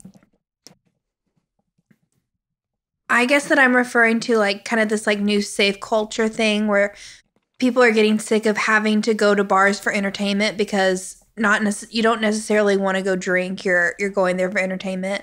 And then like you can go to a place like Pinballs, and I don't know about their drinking now. It used to be you can bring your own. It was BYOB, but now I think that they're a little bit more tight about it. But it's like a place that you can go as an adult. The kids can't come past 10 o'clock. Really? Yeah. And they're open all night till like 2, I think. And so it's just like a place where you can go hang out with your friends, play some games, and like have a good night, and not feel like I'm at a bar. Who's gonna swoop on me? Am I gonna have a chill night? I'm gonna have to go downtown, swoop thing. pay to park. Like, yeah, swooping is the worst. Is it? That's the struggle. Like anytime he would leave, like, no, who's gonna come up? Oh, it's you. I've had probably a love-hate relationship with bars because I'm not even a person who drinks. Yeah. So it's just like I'm like really bored at these places. Yeah. I'm like, if I'm not playing or one of us ain't playing, I'm like, what? Why are we here? like, there's nothing for me to do here. Yeah, I never understood the appeal, but we did a good job as an economy making that shit matter. I think that Pinball's business model is kind of like it's a way to keep them going where they're like constantly rotating arcade machines in and out too. Oh, is that what they do? Because they buy them broken, they fix them, and then they sell them. I don't know if I saw it this time. I think I saw it on the pinball machines, but I do remember they used to have price tags on all of them if you do want to buy it, Yep. And when I won 4 years ago, it was so good because everything was kind of segregated in like, remember those fighting games? Here's all of them, and they had Mortal Kombat 1, 2, 3, and Ultimate. Yep. And they had X-Men versus Street Fighter, Marvel versus Street Fighter, Marvel versus Capcom, and then Marvel versus Capcom 2. And now when I went back, it was just like, all right, here's maybe one of these combats and one of these Street Fighters, and I was like, it's like it wasn't like it was special before because like, yo, here's everything, you can touch everything, like, and now it just felt like. Well, they're also, I think, trying to compete with Dave & Buster's, which is sad, but that is a reality. I don't even know what they have. I haven't been so long. Like Dave & Buster's is not worth going to. I know I'm always a bad person to use as a gauge because I know I'm always gonna be anti-culture. So like things like that may work, and it's like I don't know because nothing ever interests me. I'm like I'm more like because I like especially where I am right now. It's like I already know what I like. Mm-hmm. And in terms of like spending money, I'm always like, yeah, but I mean the things I really like is making shit that is free. It's just a lot of time and effort, but it's free, so it's just like I don't know. So like now I have my own ideas about gaming the games and all that shit that I'm just like, well, what is this? So like all those games are always like mainstream and shit. Like a thing like Dave & Buster's are always just dumb shit. It's either old shit or very bad shit, like, and it's like, what can I do here? This sucks, So I don't know. Well, actually, we went to Pinballs recently. Yeah. And see, I like to play Galaga. Like that's my classic. Shit. That's my shit. All right, you should battle Ernest. I go to high score. Ernest fucking murdered me in that game. I go to high score the machine, but they didn't have the original Galaga machine. They just had like a multicade, which is not the same. So I was disappointed the last time we went, but damn, just walked out like. Make Galaga great again t-shirt and stuff. I mean, we still played some shit, but they still had my favorite pinball machine, which is it's a basketball pinball machine. Is it really? But are you? It's still a pinball, right? Is it still? Yeah. So what makes it basketball? It's Is got it the theme? It's got like a channel this way and a channel this way, and then one up the center, and it's like a hoop. And you like shoot it in the hoop. You know what it's called? NBA. What is it called? I don't know. NBA some. Yeah. NBA something. Shout out NBA to pinball. NBA something. I don't even remember the last time I played. I've never played a pinball game at pinballs. You have What? to. I have not. Somebody Why? wants to pop my cherry. I'm more than willing, but I have not. I've only played primarily fighting games in California.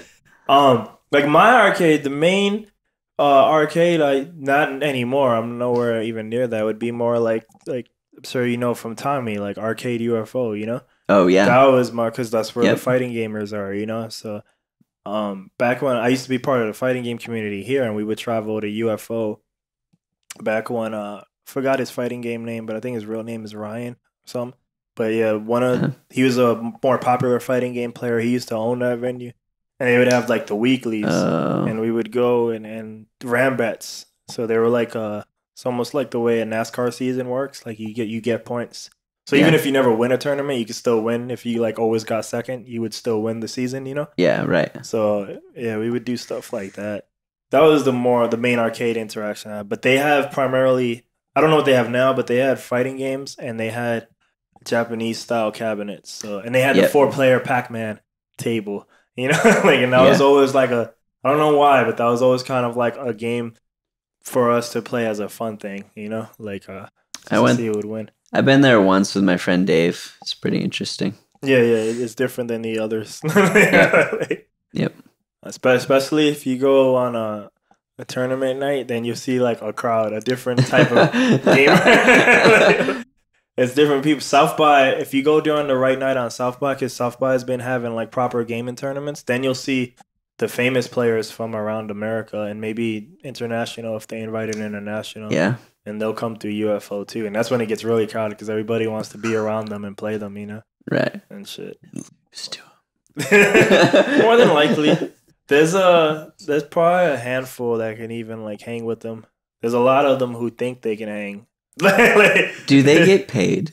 It depends who. Like fighting- sponsorship? Yeah, it depends who. Like for those guys, fighting games, like I was saying, it's the small niche.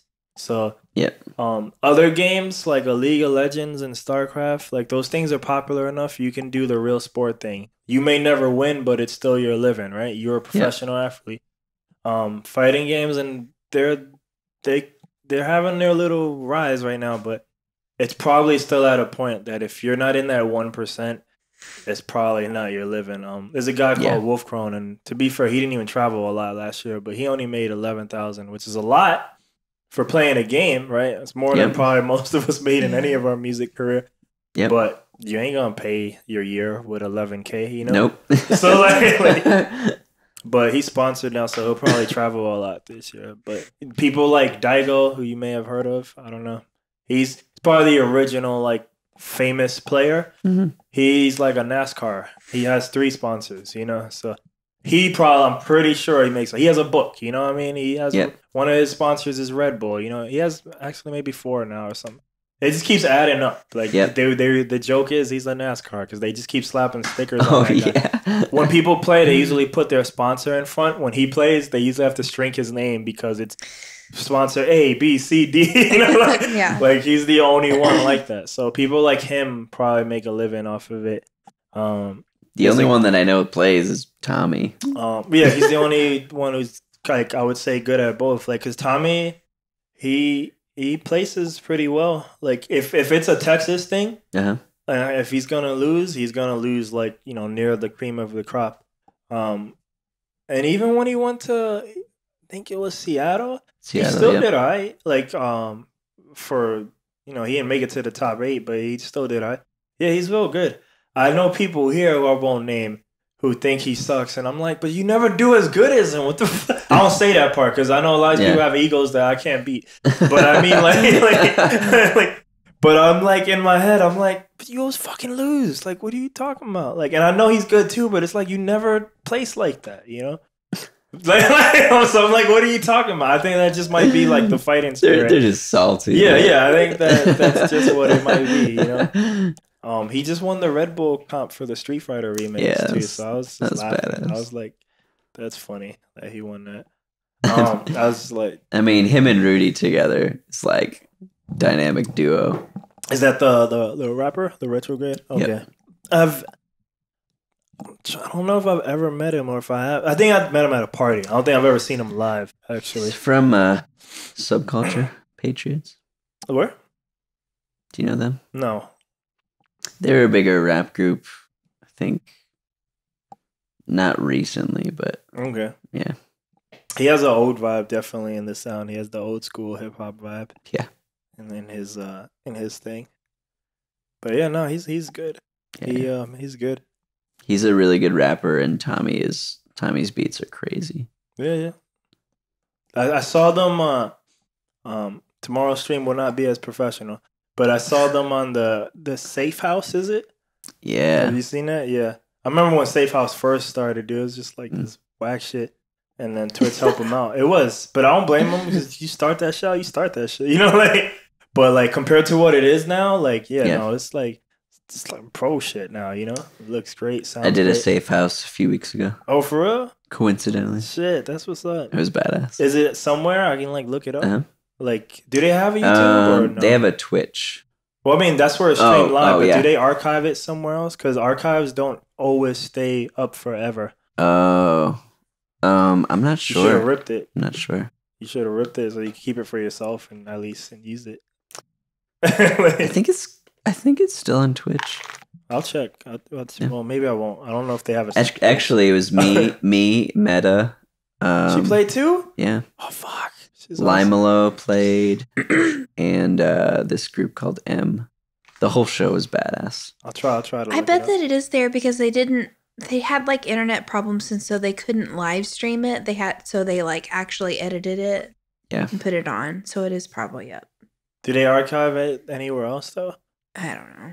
Not sure. I'll check. Cause certain channels have certain exceptions, but like pretty much like they time out like around a month to two, depending like, and videos just keep going. Cause they started that because I remember Twitch because they were preparing for the backlash. They were like, "Look, we ain't doing infinite archives no more." No, and they put out a graph. No one watches this shit past like 2 days. And it was like, here's the graph.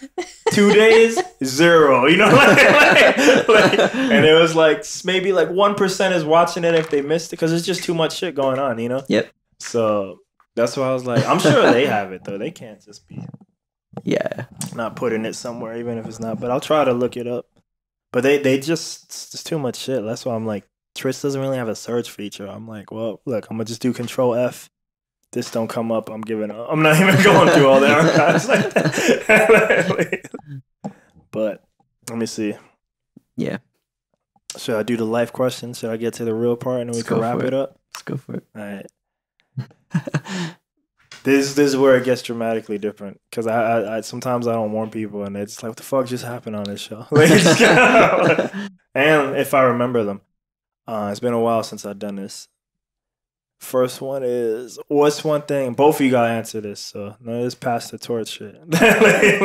It's no wrong answers this time. Yeah, there's no wrong. There's never a wrong answer. What is one thing that you believe that people think you're crazy for believing?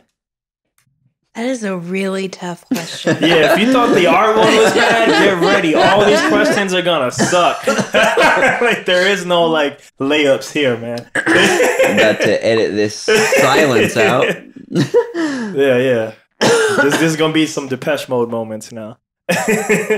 For non-artist people that see me being an artist thinks that's crazy, you know, like, you know, I guess that makes sense. Yeah. Everybody probably thinks, like, why am I, you know, doing this, you know, kind of thing. Yeah, I have a couple of friends making 6 figures a year who just, you know, they're just like, what are you doing right now? Like you're 33. Like, what the fuck is your problem? Like, quote, you know, like, it's not even me. Like I'm worried about you, bro. You know, stuff like that. These are all real messages I've received. But yeah. Yeah, I have to think. Yeah, I feel that. Because, like, even whenever we set up together and, like, he's doing visuals and I'm selling buttons, like, people are just like, why?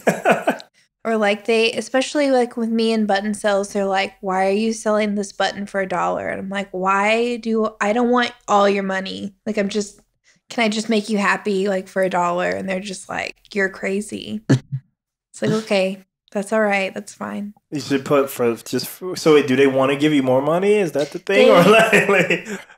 Or like whenever people reach out to me to do vending, they want me to sell them for more and I don't want to.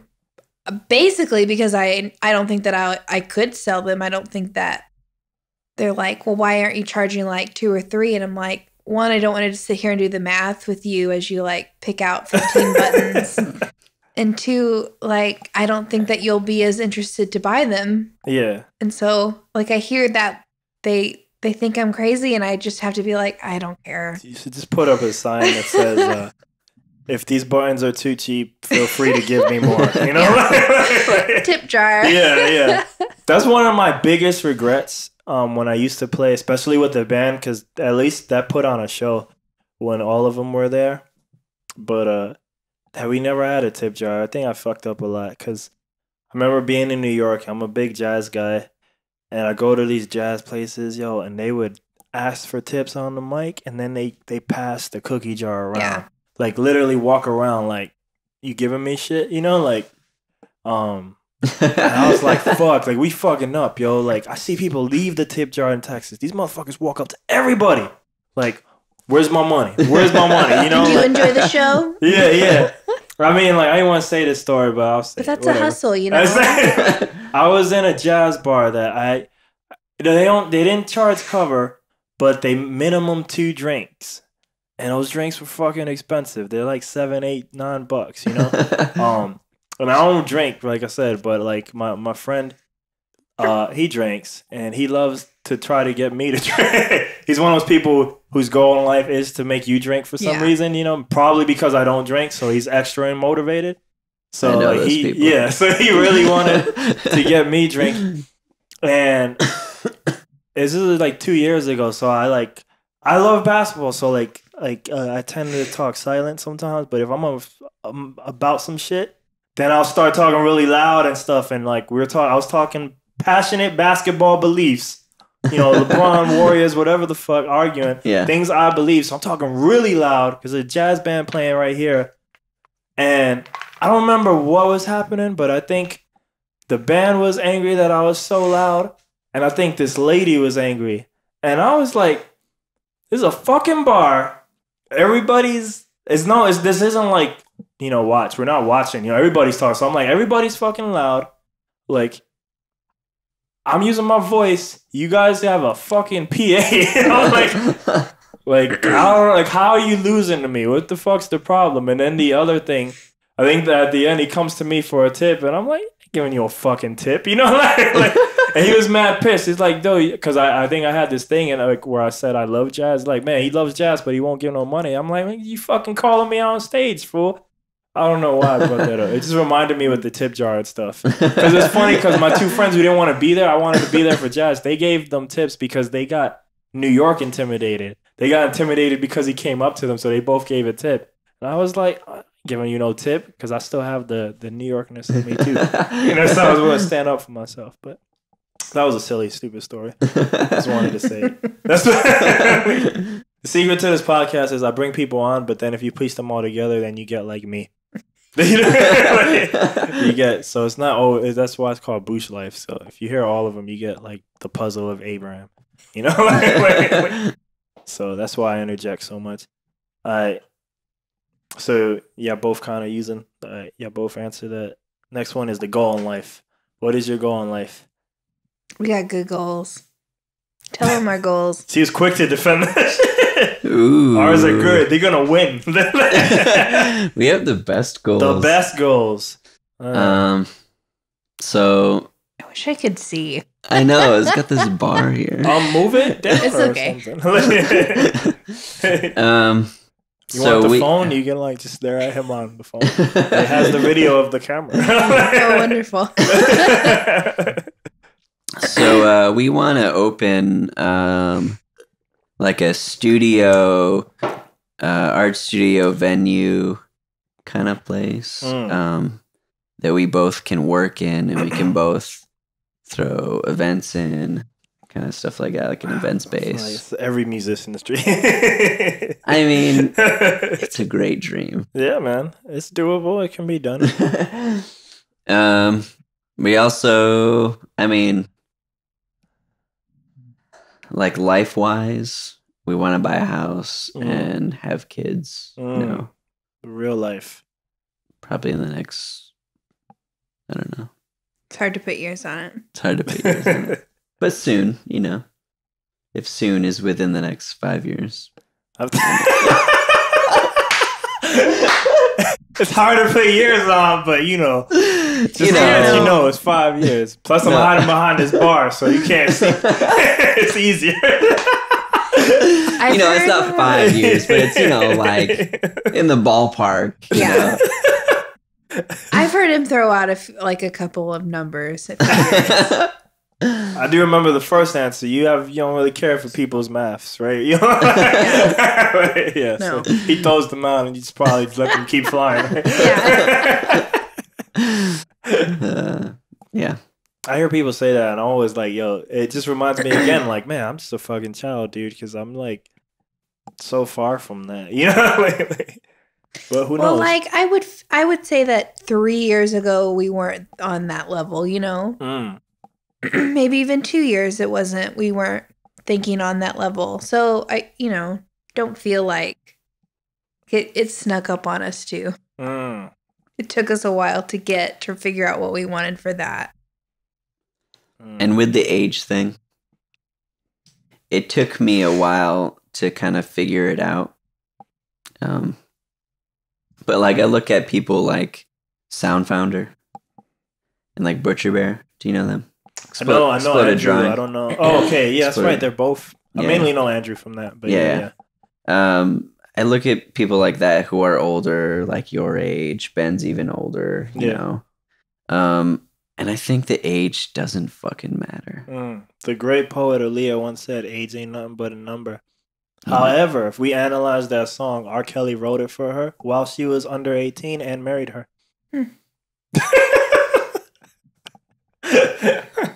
What? I always like telling that because it's so positive, but then it's like so horrible at the end. It's like, that marriage was later like annulled or something because I think the whole underage thing. But I always found that, like, I remember jamming that song when I was young because I'm probably like around Aaliyah's timeline, you know? And so we're all young, and it's like, it's a great song. Age ain't nothing but a number. And then later on, like 15, 20 years later, I'm like, R. Kelly wrote that? And then, like, you hear the peeing thing with girls and all that shit. And then she's underage. I'm like, this guy was like OG freak. Like, this shit wasn't new. Like, this shit, he was doing that in the day. Like, Aaliyah must have had stories and shit about this dude. Oh. It's horrible. Shout out to R. Kelly. Come on my show. Just in case. See, cover them bases. You know what I mean? You never know. You never know. But yeah, age ain't nothing but a number. Yeah. I think that you shouldn't get like obsessed with it. Right. And then like I feel like we have a lot of friends and we know a lot of people who are like on a full spectrum of age, you know? Like I couldn't pinpoint anybody's age in a room. But if you like obsess about it, then you're like canceling it out. Like I know somebody who speaks a lot about their age.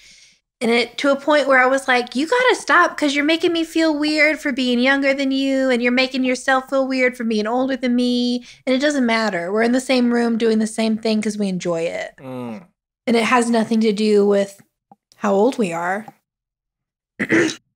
Yeah, I think when it comes to like real life and shit, like I probably don't even think of it at all.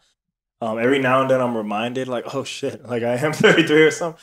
But I think in terms of like, you know, talks like this, I think it's an easy narrative for me to bring up or something. But yeah, no, I don't think it has like too much of a real thing. Like, Yeah. as I get older, it's easier to take notice of it, but I'm not actually like thinking daily of it or nothing like that. You know? Yeah. Yeah. Because we're just living. Yeah, man. Who in this life do you love? Just who in this life do you love? Yeah, no. Like you mean like who influences us? Anything. I think for a lot of these things, I'm always like, you answer it how you need to. I never have anywhere I want to go. It's just a question. It's just like, I love my Nana. yeah, well, I don't care. Yeah, like, I'm very influenced by Andy Warhol, and I always have been. He's not in this universe anymore. he's the artist, right? Mm-hmm. I remember being in some museum shop in LA, like all they had was his stuff or something. Yeah. He's mostly pop art, but what intrigued me growing up and learning about him was like Andy Warhol isn't one thing. He grew his art, like it started with paintings and then like screen printings and then film and then photography. And it was like Andy Warhol isn't one thing. And I always felt like I wanted that. Like I want to be me, but have art as an open door, like where I grow and it grows with me. What is pop art? Because I saw that word there too. What is that exactly? Pop art is like, what he did was he took everyday items like things like tomato soup can, and everyone was just like, "That, yeah, that's what you see every day. Like, why is that art?" He was like, "Well, it's art is all around us, and it's all like how you interpret it." So he took everyday iconic items and made them icons, and makes you look at everyday things and really, what am I looking at? This is art. Somebody pieced this together, and so I can visually look at it, so I can visually buy it. Pop art is. It's your turn. Who do you love other than me? Who do I love in this world? Well, you first. I said my Nana first. Did you notice that? I must. No, you pointed to me first. The obvious would be my family. You don't always love them every day, but you love them every day. You do and you don't. It's like Kobe and Shaq. I don't know. That's all I got. That's it. The obvious, and you don't like them every day, but you do. Yeah. Shout out to 365. All right. 366 on a leap year. Is this a leap year? No. No? All right. All right. The next one is 3 things you're thankful for in this life. 3? Yeah. You were like, I want more than 3. I'm like, yeah, you can do whatever you need to do. Do I have to be restricted here? You go first. She's carrying now. For all the real questions, she's carrying them, and you're just like, yeah, what she said. 3. Say it again. 3 things thankful for in his life. Being able to wake up every day and do my thing, be an artist. I'm thankful for Kaylin being my partner. Because it's hard being solo, I know.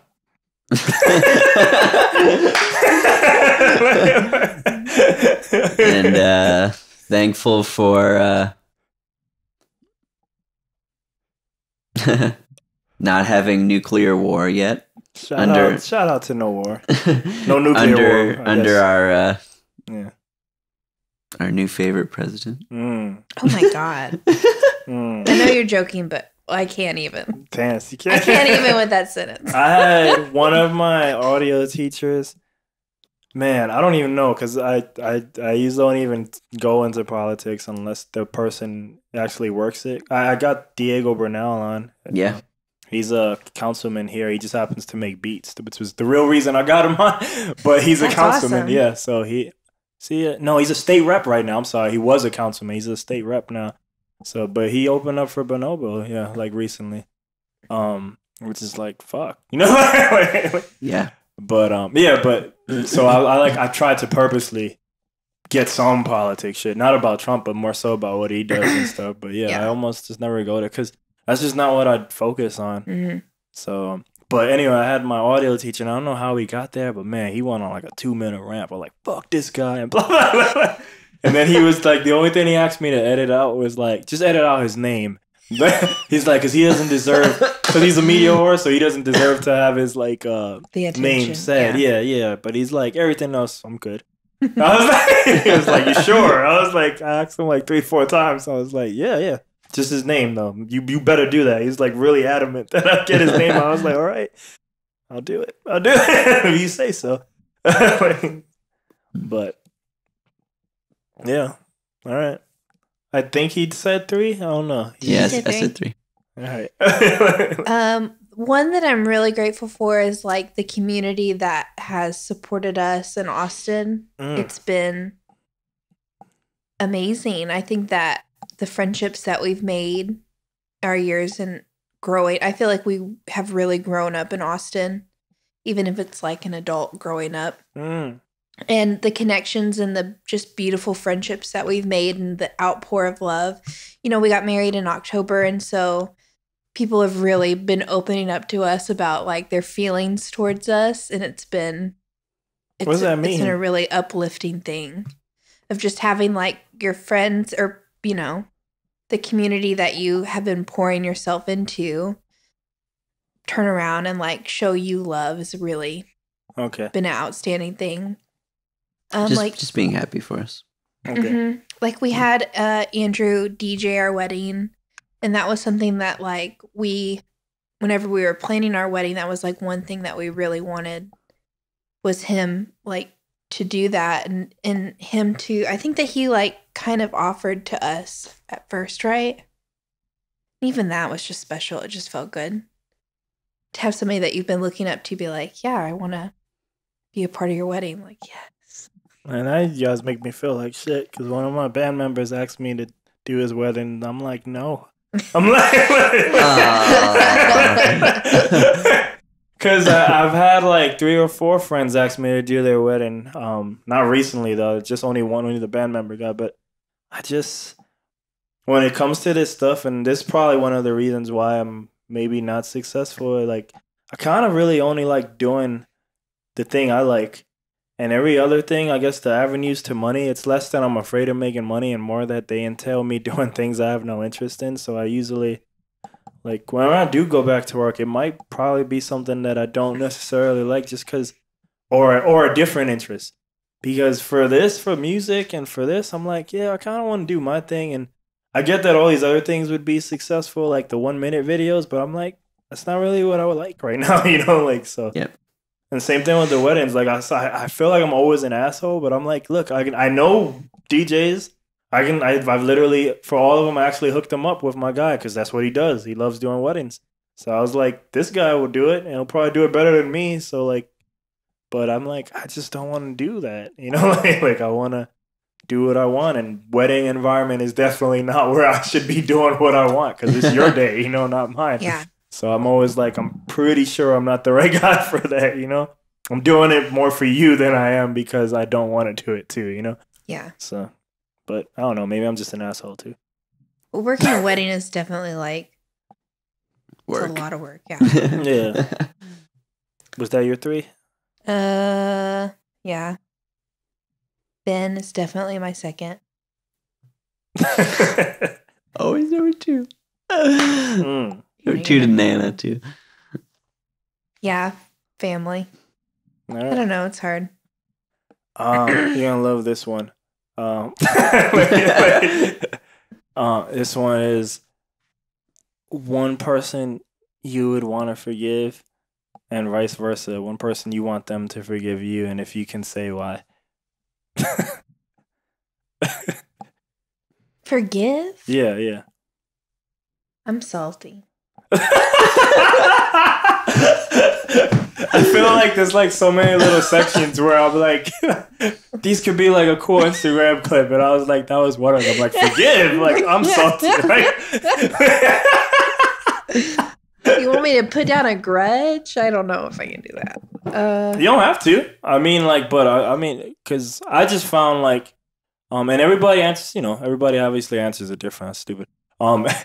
Some people I know, like, they say like they don't even have no one to, because they've kind of already done that. But some people, do. Or like, for me, it was more like not forgiving them, but you're more doing it for you because you just letting go and shit. You know what I mean? Of it. So. I don't know. This is a pretty personal one. Oh, all these are like obvious. That's why I told you, like, yeah, the second half. A lot of people come on and they never like check any of the shows, and they're just like, this is what happens on all of them. It ain't just you. Like, Diego Bernal did all of them, and he is a public man. Someone I would want to forgive. Just looking at this dog's tongue is hilarious.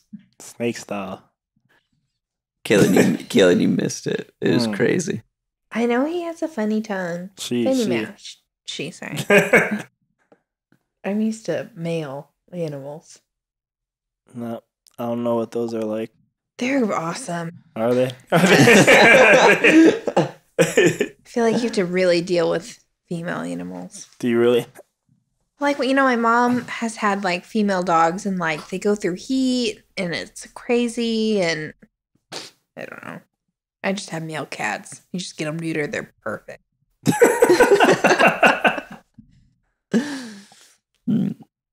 I don't know. Do you have anyone you want to forgive? Or vice versa. You want them to forgive you? Yeah. What have I done? Okay, this is kind of a funny thing. But I'm not necessarily like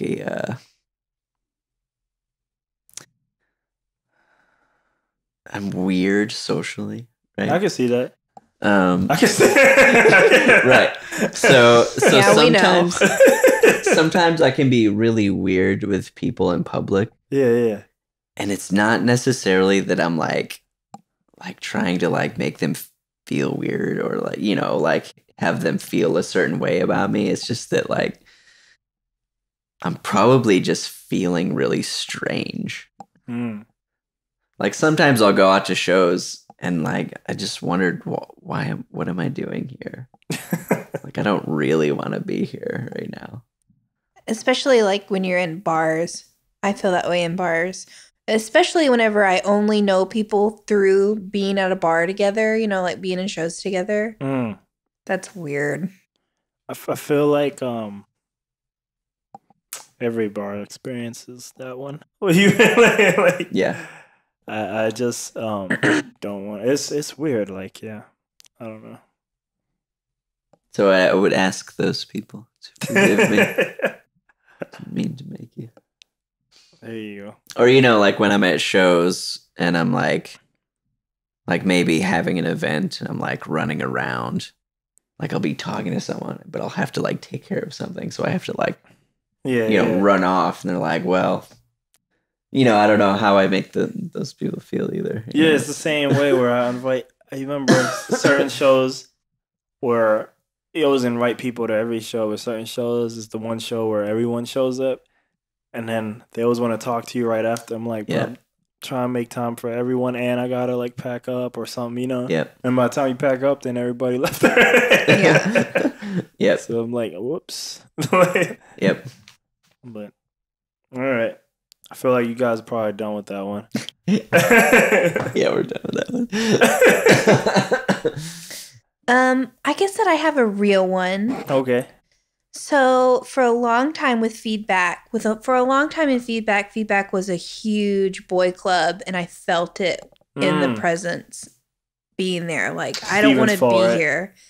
All Steven's fault. He's in Cali. Yeah, we can do that. We can. He's gonna listen to this and die. He'll never hear it. He'll never. I think the only time he heard all these is when I asked him to be on, and I think he binged them like the day before, and then he was like, he thought my other friend was gonna come on, but he's in Cali, but he just does it remotely sometimes. But yeah, I think after that he probably hasn't heard anything. Yeah. But I Tomas hears all of them, so don't shit on him. Just say Fuck you, Tomas. he I'll let you go, but I just find this funny because I feel like I used to say stuff, and I think clearly I probably was obviously talking about Tomas, and I was never worried because he told me, y'all only hear the ones with people I know, and I was like, and then one day he's like, yo, man, that's like one of my favorite things to listen to is your podcast. And I was like, but he's like, I've heard all of them. I was like, you told me you only hear the ones you know. I did, but then I just started pressing play while I do stuff, and I'm like, that's cool. And then in my head, I was like, fuck.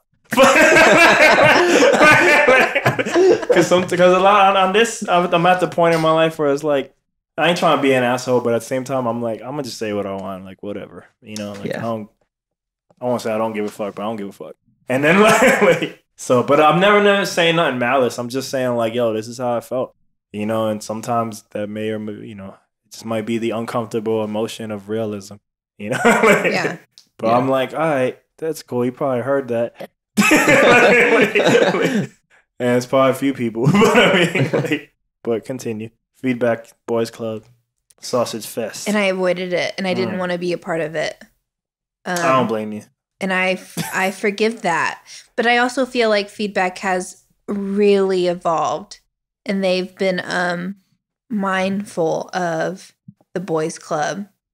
And I think that now bringing in a bunch of especially female producers and female involvement, and you can go and you can feel comfortable in the environment. And it's definitely become like a big community that's still growing.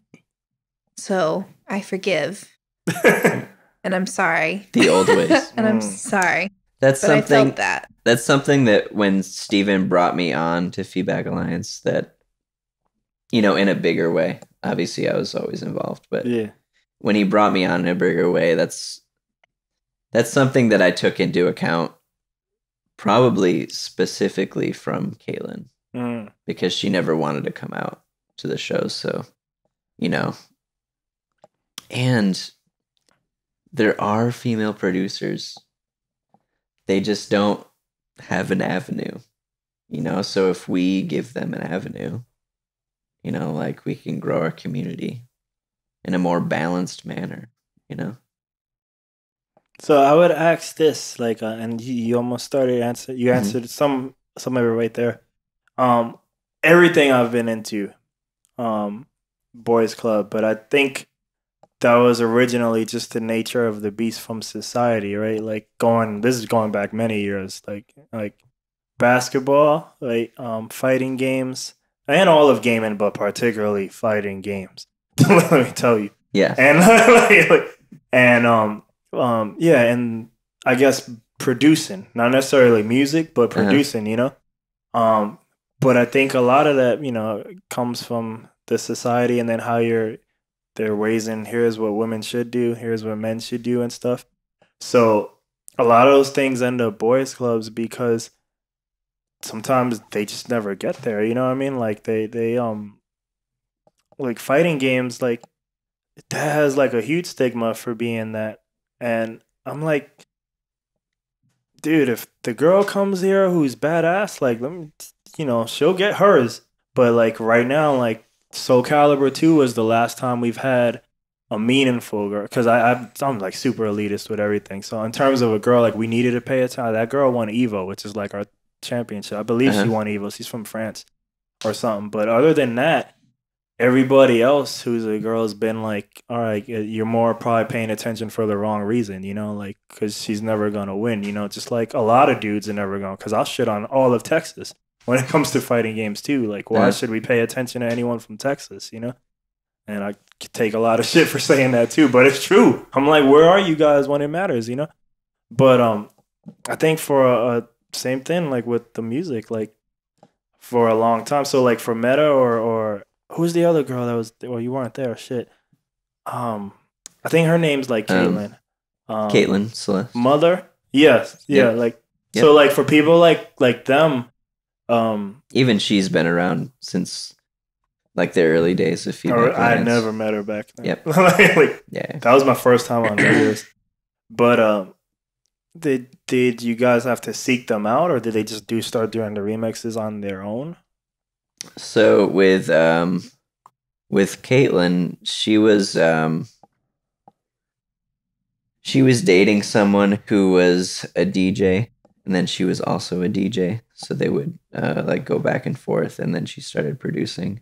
So that's how she got involved. With other people, it's just being involved with the community that you notice people, or notice artists, female artists, and then it's just growing from there because other people know other people, and it's just like,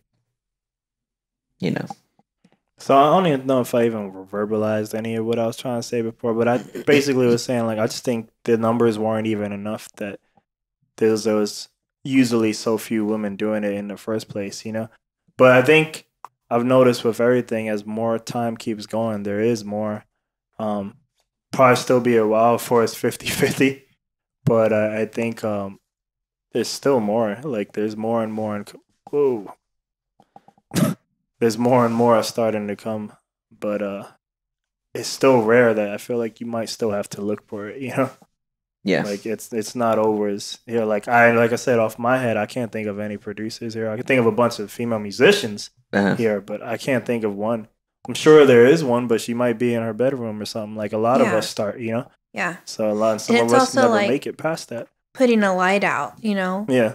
Like saying there is community and you are welcome. And I think that's important. Yeah, yeah. And safe. Yeah. Mm. And that you don't have to feel like you're entering a lion's den,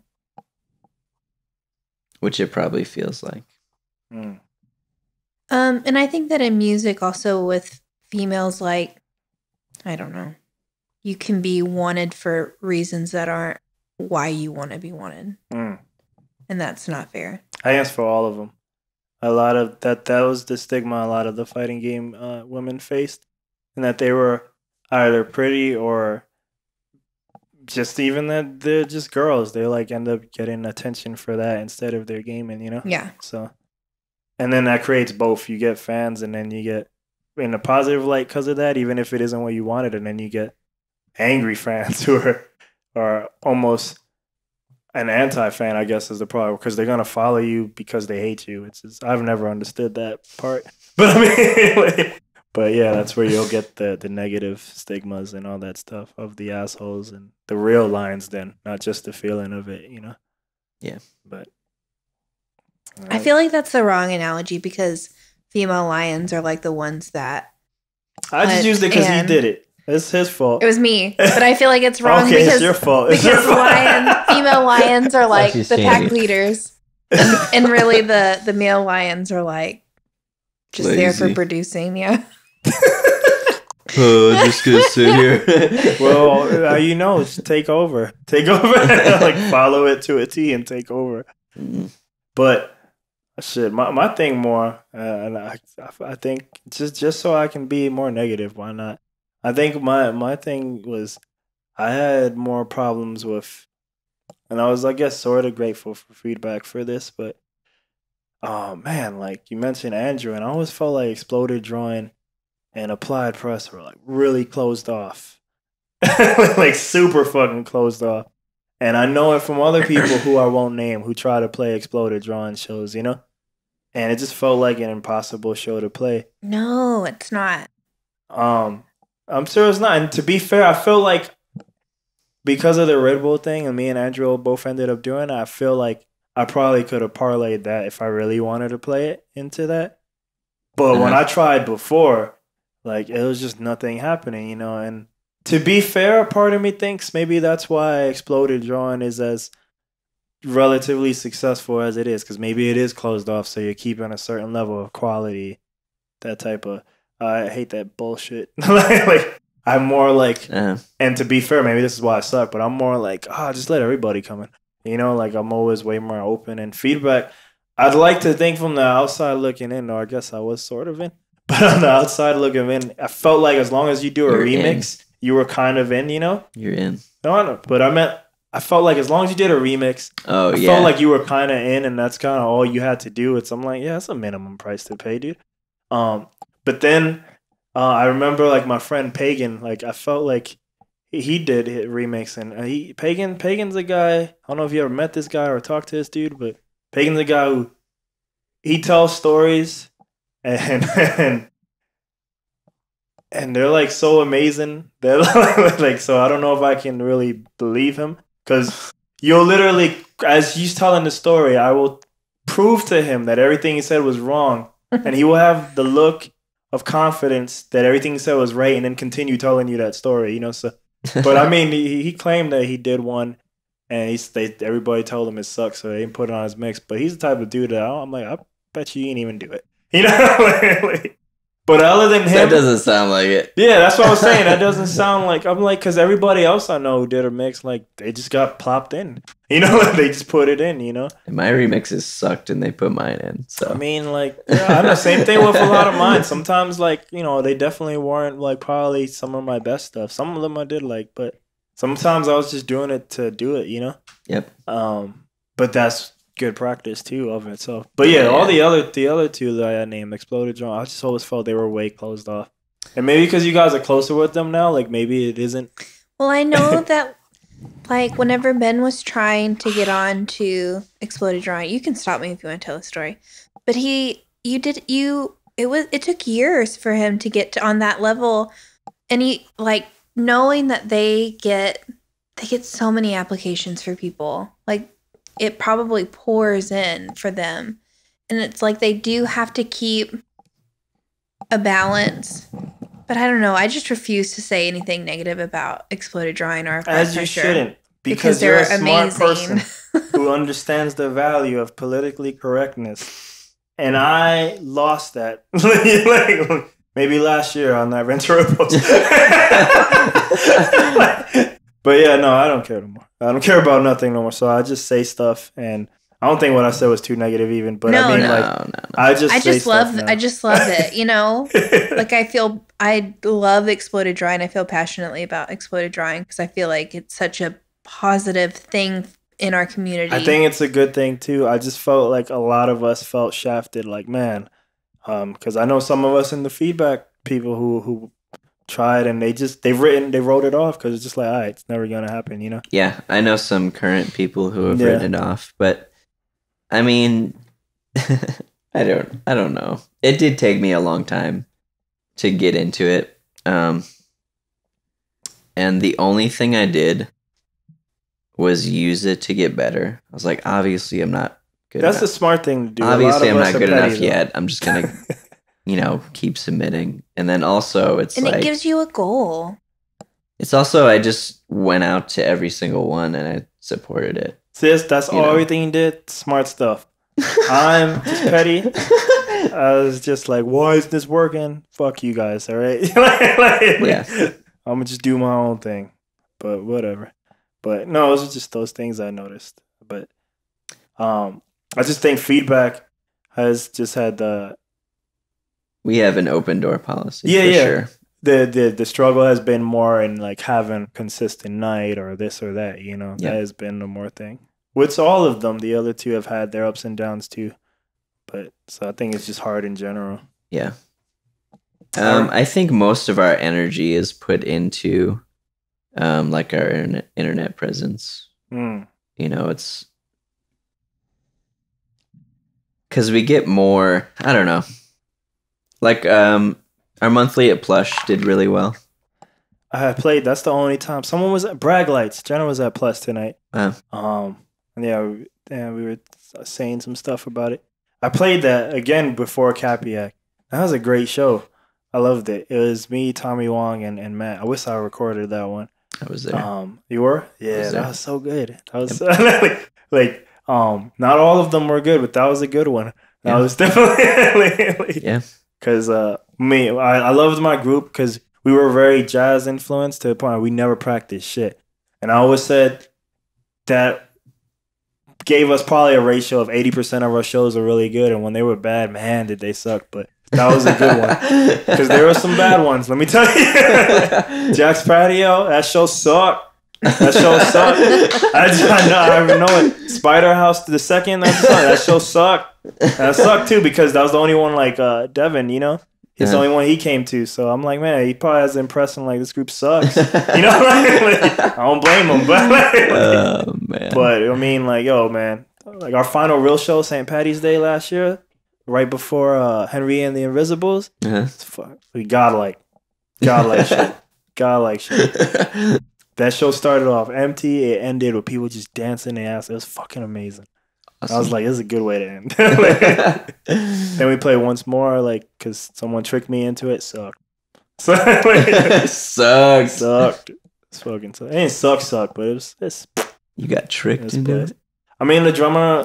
come on down for some pizza. Well, the drummer was gigging already. He was like, well, yo, we got a spot. Like, and he really, really wants to play. So he was like super... Because he joined last. So he was like, this is fucking great. Yeah. Because what ends up with my band, they're all jazz musicians. So that's why we don't have to practice. Because one of them has perfect pitch. So he can call out like C sharp. And if he doesn't call it out, the rest of them adapt in 3 seconds anyway. Because they're jazz musicians.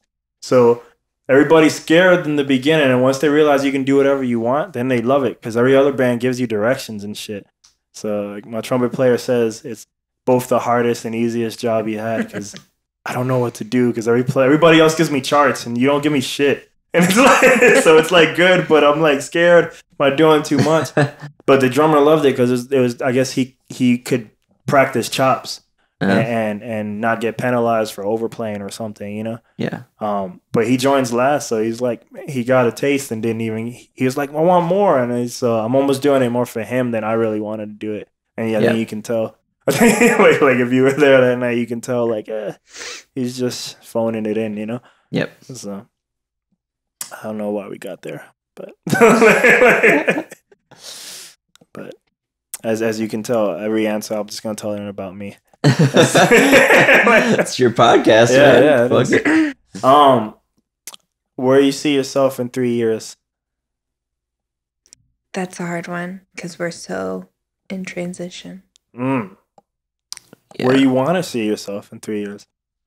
I want to see us closer to our goal. Which and I think of like, you know, we say that we want to have like a venue type studio space, and it's really just like us hunkering down on what we love and really bringing it together. And I think that we have such a pull to build a strong community, and that's where I want to see us focusing our energy is like giving back and finding our own space to do what we really want to do.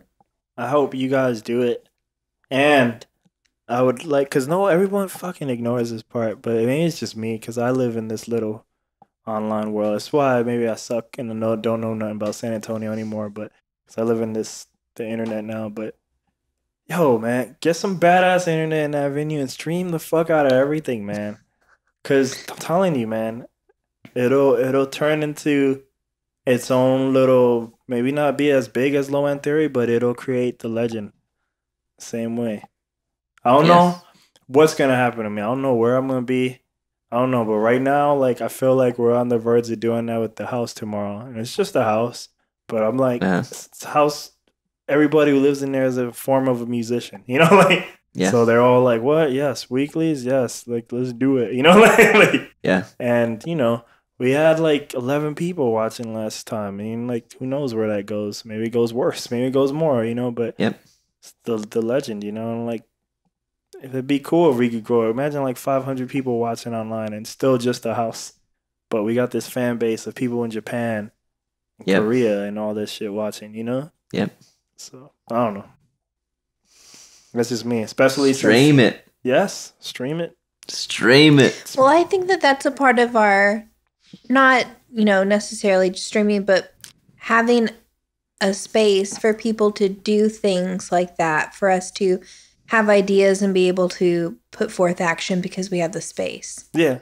No, I'm saying space obviously is the important tangible part. I'm just saying put internet in that space. I'm like, Yeah. because some people, like a lot of normal DJs, when I started doing this a long time ago, a lot of them were like, they were the people who really wanted it. Probably because Boiler Rooms and Mix Mags were just doing DJs before doing any creative people, you know? Yeah. But all these bars, none of them have internet, and if they do, it's weak sauce, you know? So I'm like, I don't know what you want me to do, man. like I can try it, but like sometimes I was able to get away with tethering from my phone, but like the Pink Leche was a tether show and it looked great, but that isn't promised, you know? If I'm in the wrong place, like get fucked. I was live streaming the New Year's Eve show and I purposely stayed outside because ironically I got fantastic service outside and horrible service inside, and even it got worse when I asked them for the Wi-Fi and they gave it to me, and it just even got worse. I was like, "What is this? You pay for this shit?" Like my phone is better with whatever interference is going on with your roof or whatever, you know, like. So it was horrendous. That's I'm why sure it was downtown. You know, downtown is like. No, well, I get great service downtown. It's just something that. Really? It was inside, because that's why it's like I remember playing to like I think Meta and Mother went on first, and once I realized like it was during her set, like, oh, I can't be inside, I'm gonna get no service, and my friend literally watched the whole thing from right here. He lives on 410 and Broadway. He watched the whole thing online because he's really getting into music and just being a fan and stuff. But I was like, yo, I'm gonna just go outside because he keeps telling me he's effing, which means like failing, no service. Yeah. And so I was like, well, I'm just go outside. So I remember at the end, I'm like, yo, your set. I was like, I didn't get to hear your set, but I heard one song, but it was a good song. I can't be here for nobody. So like, same thing. Like I'm friends with Devin, but I'm like, only one song I wanted to take pictures of everybody. Took my picture. I was like, back outside. Because I didn't get no reception. So I was like, I'm just not doing any of you guys today. So I did Promise. I did Tomas, Meta. Everybody up until Casey, because then Tomas was like, I'm sick. Let's go. Let's go. But yeah, I was like, in my head going in there, I was prepared like, yo, man, it's going to be easy. I'm going to just put this phone right here and just chill. And like, nope, you got to be outside in the cold ass damn weather. I was like, it sucks. But yeah, no, have internet. Like, there's the only place that had Limelight and 502 Bar, and it's probably because their main sound guy, who you'll probably get to know at some point, is, you know, Joey Devine, leader of Bitforce? No. All right. Well, he's a great sound guy. Uh-huh. He's like super nice because Boosh Kids never really did any release like with the group, but we did a mixtape, and it's a live audio recording, no video, but just audio recording. And I literally told him like, hey man, I want to record live, and I was just gonna do wide cables because I'm used to doing everything myself. And he was like, nah, dude, I can do it there, because they were the only two for venues there. We would play bar venues. They're the only 502 and Limelight are owned by the same person, and for whatever reason their philosophy is like great sound, so they have sound systems where similar to Swan Dive that they can do stems if the guy is willing and able to, you know. Yeah. And so he literally put extra mics for me and everything for the drums and all that. So yeah, he helped me with it. He didn't mix it or nothing, but like he just gave me the stems, which is all I wanted, you know. Oh yeah, but that venue, because of him and in his real job, he does a lot of like media work, and I think he was important in that infrastructure, so he kind of helped that shit not suck. Like, but every other bar almost it's caca Wi-Fi, you know. Yep. I don't know, and they never think about doing it themselves. I'm like, I don't know why. There's a food truck in Cali that streams from Twitch. Not only this, they have 4 cameras. I don't even have 4 cameras on when I do my shit. It's a food truck, yo. like food trucks. I'm getting my ass kicked by a food truck right now, yo. And they'll get like 100 people, 200 people just watching them fucking sell whatever the fuck they sell. I don't know what they sell. I'm just astonished that it's a fucking food truck. They have the menu right there if you want to buy people food, and people do this shit. Because it's just fun interacting and shit for someone, not me. But just saying, that's the power of the internet. Fucking food truck, you know. And now like that food truck is like a thing. People when they go to LA, like I want to go to that food truck, you know. Yeah. So they're being streamed. Yeah, somebody could buy you a taco. Yeah, I've just always had that vision for the same thing for music. Like, there's no reason why we can't have our own boiler room, whatever the fuck style thing. Well, see, the problem then becomes what people are listening on and watching on. Doesn't matter. Because then you already know the answer. It's this. Yeah. And this can look great. There's no reason why this don't look great. But it can sound like shit. No. Because if they're in headphones, it's going to sound as great as you're patching it in. Who wears headphones in a cell phone? The world? I don't, though. I mean, like... I never put headphones in my cell No, phone. but I mean, like, dude, a common thing is for people to be at the gym, right? And they're all rocking headphones, you know what I mean? Or runners. They're all not like, let me hear this music. You know what I mean? So, like, yeah. I mean, if you're literally going to do the act of watching, you might not use headphones. But a lot of people, like, use headphones, you know what I mean? Yeah. So, no, it's a thing. And they sound good. Like, even if it's off this, it sounds good, man. Like, it's not going to be bassy or nothing. Right. So, but nobody's, I don't care who it is, boiler room shit ain't going to be bassy on this, you know? But, oh, they look and sound great. I mean, it is what it is. I mean, consumer wants what they want, you know? Like, they want phone shit. But if you're not on the phone, it'll still look good there too, you know? Yeah. So, I don't know. Bacon. Yeah, man. All right. I feel like you answered that, right? The 3 years. What question were we 3 years. 3 years. Where you see yourself in 3 years? Yeah, I answered that. So, you. Oh, my God. That question is gone. Good job. You tapped out, I think. What, 3 years? Where you see yourself in 3 years. And then I think we countered it because he said it was 2 hours. Or where do you want to be in 3 years, I guess. I feel like I'll give him the easy pass because it's like, it's not like he won't be there with the venue. You know? He's going to open up your own private venue without like, where do you want Brainwavve in 3 years? Good job. Especially now that you should host this show. I really like podcasts. But then like now that you have like now that you're official South by Southwest, where do you see Brainwavve how did I in 3 not years? bring that? I don't prepare for nothing. And then since I'm not in shape, like I haven't done one since Austin.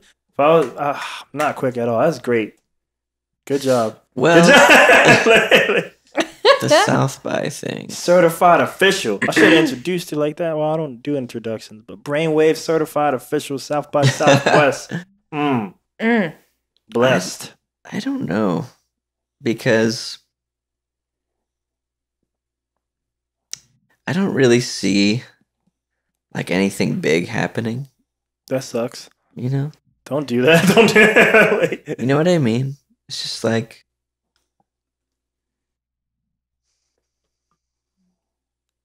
I don't know. Bummer City. Dang. You hit the big mark, now you're done.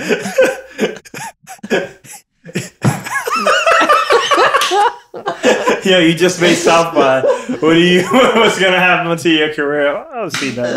I'm done. Yeah, we did it. Excited. It's over. Drake won a few Grammys. Kendrick won a few Grammys, but like me, like, you know, like, I'm done.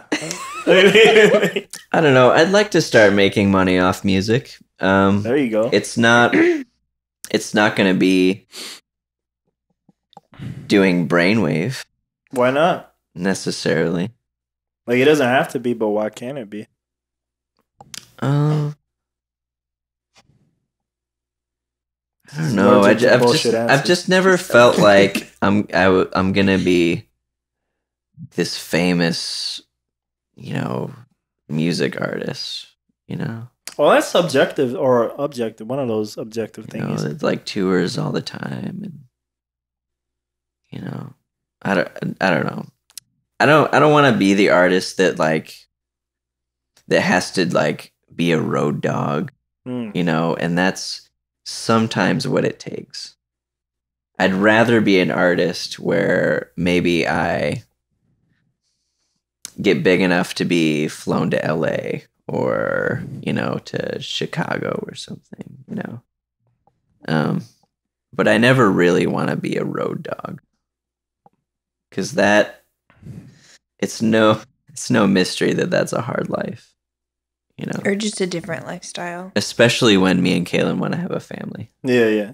It's hard to do the what I like to say, the real life with that, you know. Yeah. I'm a big Devin Townsend fan. You know who that is? Uh-huh.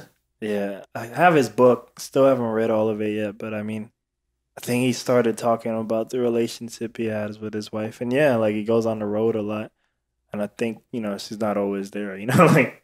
But there's a bunch of other musicians who take everybody and the kids too, you know. Like, Yeah. so there's ways to make it work, you know. Yeah. So Yeah. it just depends on what everybody wants. But I am excited to be official. I just don't ever count on anything. I'm not like, oh, this is my break. You know, it's just that, you know, I'm going to play South by. If nothing happens, nothing happens. I'm still going to put out records. I'm still going to put in the work. You know, if something happens, great. But generally, I just enjoy making the art. You know, I don't really. I don't know. That's the artist struggle right there. That's the You know, being an artist is hard. I get you know? it. I get And it. you know, when things don't happen, it's like it's never gonna happen. You know, you feel like, oh, it's just like never gonna happen. I have a friend. The other main podcast that I guess we can kind of say I used to do, it will come back, but I haven't really done it in a while. And part of it is because this one kind of overcapped it.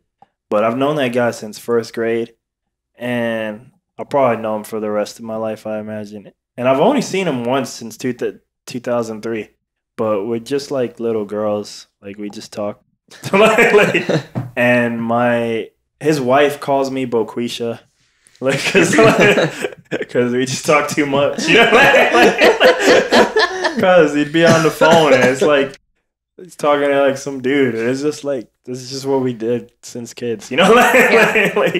But yeah, no, he'll ask me, dude, just as soon as yesterday. It's like, dude, what the fuck? Like, what are you trying to do with this? And not in a negative light, but more in a like trying to get me to realize, like, what am I doing? And yeah, I'm the same way. I just know I like doing this shit, and it was weird. I think he was trying to get me to say like if I care if people like this shit or don't. And I think he thought that I was like maybe afraid to admit that I care, and I was trying to maybe I am hiding something from myself, but I was more like, I think I cared when I started, and I'd like to think, and at least from a non-subconscious level, I probably don't care no more, because it just got to that point where I just got used to it. You know, if people, no one not caring, that it's just like, I hope you like it. If you don't, or really the question for us probably more is like, I hope you hear it. If you don't, I don't care, because I'm going to just do it again or do more, you know. It's like, so it's probably like something I don't even think about more, because I think he's trying to get me to approach it to a more seriousness of like, to go for it and try to make this your career. Yeah. But I think he's also the type of like person that because of his end goal, he's going to do whatever it takes. And I think a lot of times when it comes to us, if we're going to do whatever it takes, well, then now we're probably not doing what we wanted to do in the first place, right? We should maybe be doing some trappy or beats or some dumb shit, whatever's the hot wave right now, or dubstep a few years ago, you know? And that's not what we wanted to do in the first place, you know what I mean? So, well, it's actually scary to do whatever it takes, because I could make Brainwavve into something crazy. Yeah. But it would be like, you know, like all of my money would have to go to that, you know, and all of my energy would have to go to that, you know, and we have other, just, you know, me and Kaylin have other goals than not just music. It has to fit into my life. You know? Not only that, but you might want to change the music too. Like it might need to be more to riding the current waves, you know, or something, you know, versus doing your own thing, you know. And that doesn't matter to me either. Like I'm just gonna do whatever the fuck. Yeah, I want, yeah, and you know? I'm more like that too. And it's just like it's the same thing with the podcast, because like I've gotten a lot of like presentation ideas from him too, and I'm like, dude, everything you're saying is right. And that guy and the other guy I've met through him, these are people who are successful in life. Like, yeah, like that guy, I wouldn't be surprised in a year or two he doesn't need a job no more. And the guy I met from him, like that, I don't even know when's the last time he's had a job that he hasn't created himself. You know, like, Yeah. But those are guys with the end goal of like, we're gonna be free, which then gives them the mindset of do whatever it takes to be free. And I'm like, that totally makes sense. But I think when you apply that to us, well, then it's like, do whatever it takes to make it in music. But then that takes us down all these paths that we didn't even want to be down in the first place, you know? Yep. And I'm like you said, Road Dog or something, you know? It's like, well, I didn't want to do that, you know? I wanted to do cool music. Yeah. And now that it might decrease the chances of us making it, but it's like, what did we want to, you know, what do we want to do? What matters to us first, you know? Right. So like with the Red Bull thing, it's like I was just getting on you to that to more like it's probably not gonna happen, so just do it. Because I feel like I said that to you, and I said that to everybody. Like, look, you're not gonna get chosen, but like it don't hurt, and like worst case, you get what me and Andrew got. You get this thing, and like now they fly you someplace for some reason, and they talk to you. You know, like I got people's phone numbers and shit, and I got to places that actual Red Bull employees didn't get to because I just kept asking. Yeah. And only because that opened the first door for me, you know? So it's like all because I signed the application and failed 3 times, you know? So well, it's like it's like with that, it's like if I did get chosen. Say I got chosen. It's like, well, now do I have to quit my job to like do this thing, you know? Like cuz I can't get this time off. Yeah. You know, and then I don't really have the money to go. You know, I could find the money, but then it's like, you're I don't want to convince you now because it's over. I can't convince you, but I mean, you would have probably gotten like 3 to 5 month advance notice, and they'd pay for everything. Yes, and it's just 2 weeks. But again, it's just another door open that who knows, you know? Because when I was in Atlanta, I met one guy who I can't remember what he does, but like this type of music, entertainment shit was his life. And I don't even know if he DJs anymore, but he won it a long time ago during the era when DJs were the main entrance.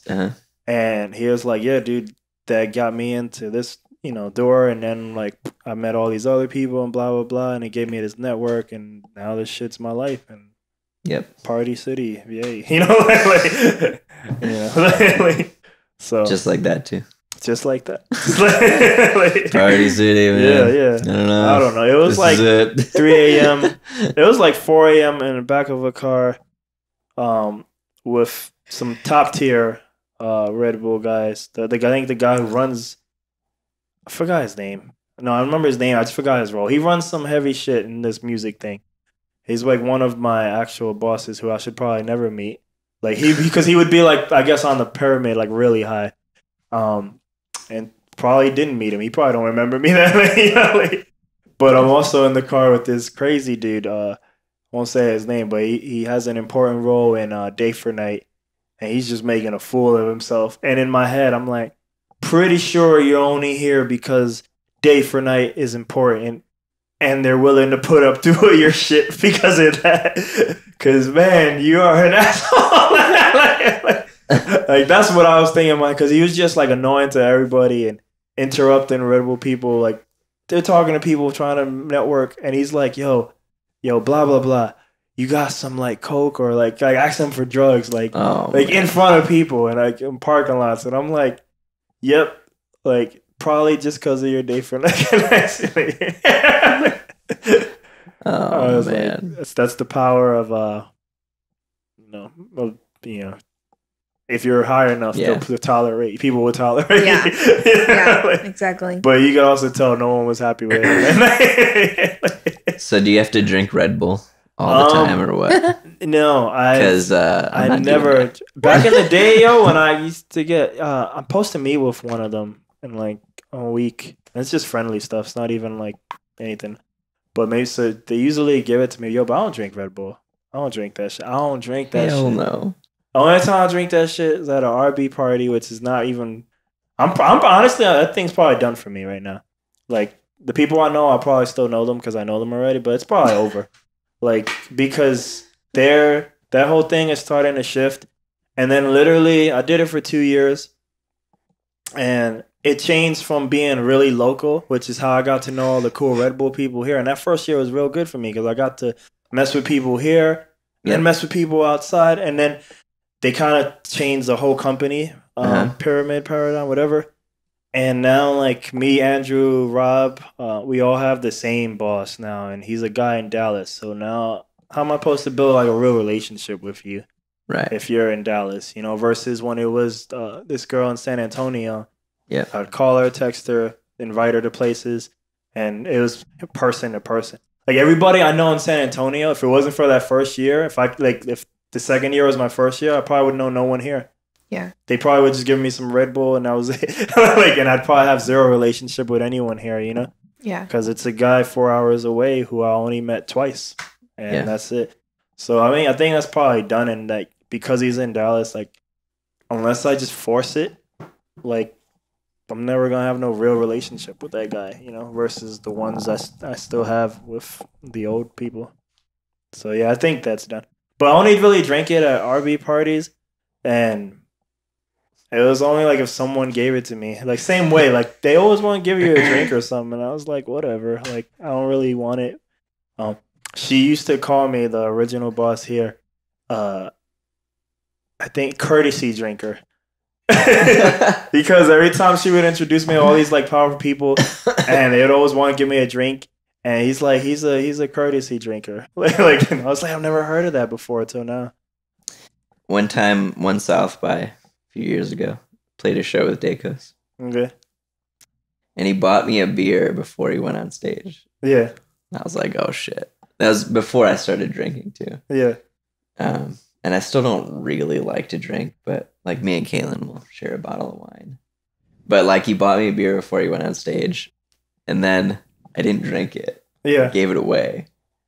And then before I went on stage, he bought me another beer. And I was like, Dacos. I didn't drink the first one, bud. I'm sorry. Did you said, but before you started drinking, so did you just start drinking or? When was that? 2 years ago? I guess 2 years ago, yeah. So you just started drinking? Yeah. Like, how old was that? 26, 27. So then, like, at that point in time, what makes you even start drinking?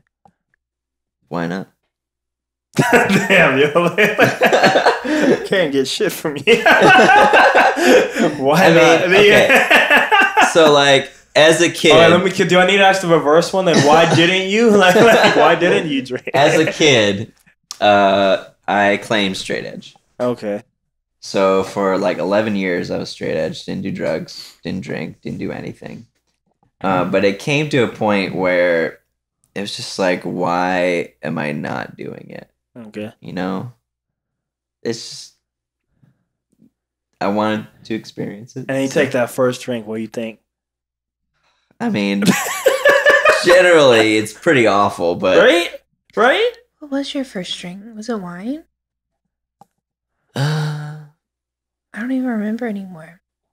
That's a great introduction, at least, if it's wine, though. Not that I like any of this stuff, but... I think it was a margarita. Oh, yeah. No, it was like the painkiller, right? Wasn't it the painkiller? Was that the first? No, I think it was a margarita. Yeah, What is the pain? Is that an actual drink name? Yeah. Or you guys are drinking lean? Or like what? Okay, like the painkiller. So we're drinking like fruity. This is a great story, actually. So I just started drinking. I was like, we went out to an Italian restaurant. Yeah. I was like, oh, we should get a drink because, like, you know, it's a new thing. And we were excited. Yeah. We were like looking at this like cocktail. It's called the Painkiller. It's got like rum, tequila. It was fruity. It had like, you know, little. Had like fruit shit in it. It was fruit shit. It was cool. Had like an umbrella. Let's go. Tropical. You wanted it. Yeah, I get it. So so I started drinking it. And then I mean, like, you know, they're strong drinks, and so I'm like sipping mine, and I look over and Ben's like, like, what are you doing? Like kind of, yeah, he's drinking it like a soda. Oh, man. And then all of a sudden, my head's really heavy, and I'm like, Kaylin, I don't feel good. I want to lay down. I need to go home. It was so funny. He's just sitting there, we're like in the booth, and he's like, I need to lay down. It's like, well, let's go.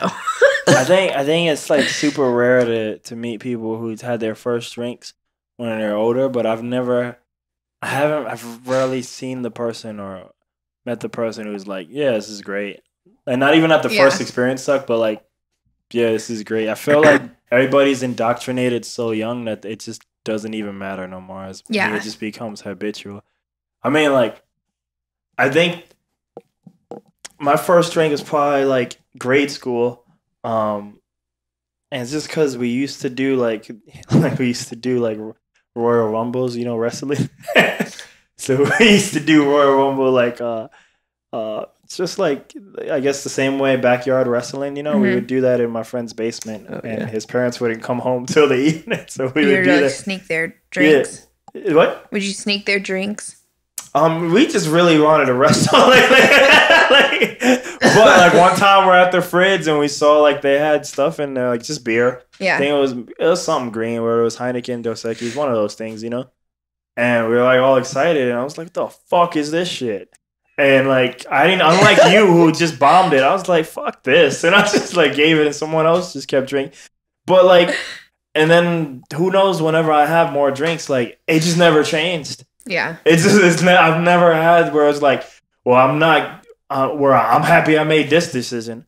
Almost like 80 to 90% of the times I would drink, all were because a hot girl was there, and I'm trying to be normal. You know what I mean? Like, and it sucked. Always sucked, you know? And yeah, it's just never understood why anybody likes this. I think, though it might be wrong, later on as you meet those people who really like beer and like shit, so you go to places like Flying Saucer and stuff where they have like the fucking like list. I remember I feel like I had one that I should have made a note of it, where I was like, I think if I was a drinker, I would drink this on purpose. And like,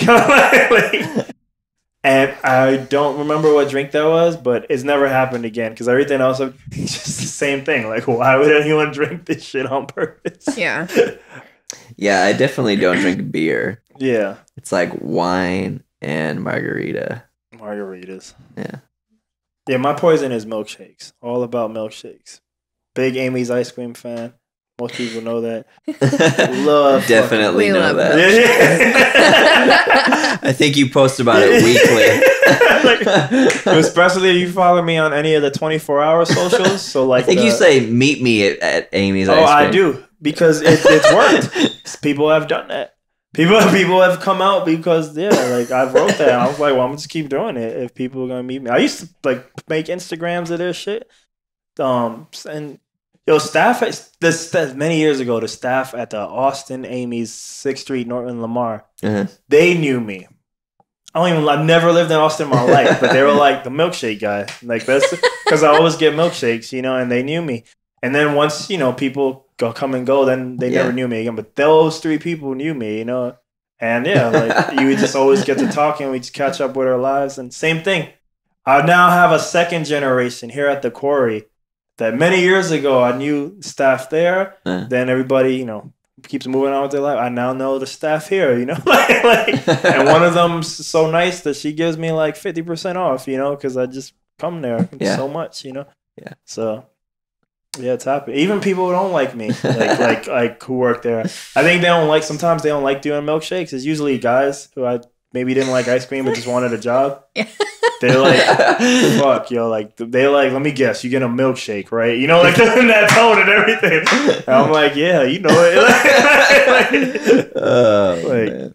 This Amy, I'm putting them on blast again because this never happened to me in any Austin Amy's, and you guys got 11 of them. But this Amy's, not even lying, because many people have been there with me. Probably more than 10 times this has happened to me where I show up, want milkshake, no milk. Right? That's impossible. Should never happen. Some people have probably told me, one employee, they're probably just lazy and didn't want to do it. Yeah. But I'm like, look, man, I was a finance major. Using the laws of accounting, if you're running out of milk, you add get more. Yeah, you add, like more for whenever the rotation to buy milk is or whatever. Should never happen. Yeah.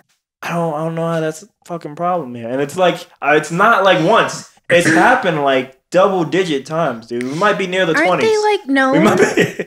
Isn't there, like, I feel like I've been there and they were like, their milkshakes are the bomb or whatever. They are. They're fucking amazing. Like but if you run out of milk. like that. Like, so why wouldn't you have milk? Oh. I don't know. Why? They were probably just lazy. They're probably lazy, man. Like, I'm telling you, it's never happened to me at any Austin Amy's.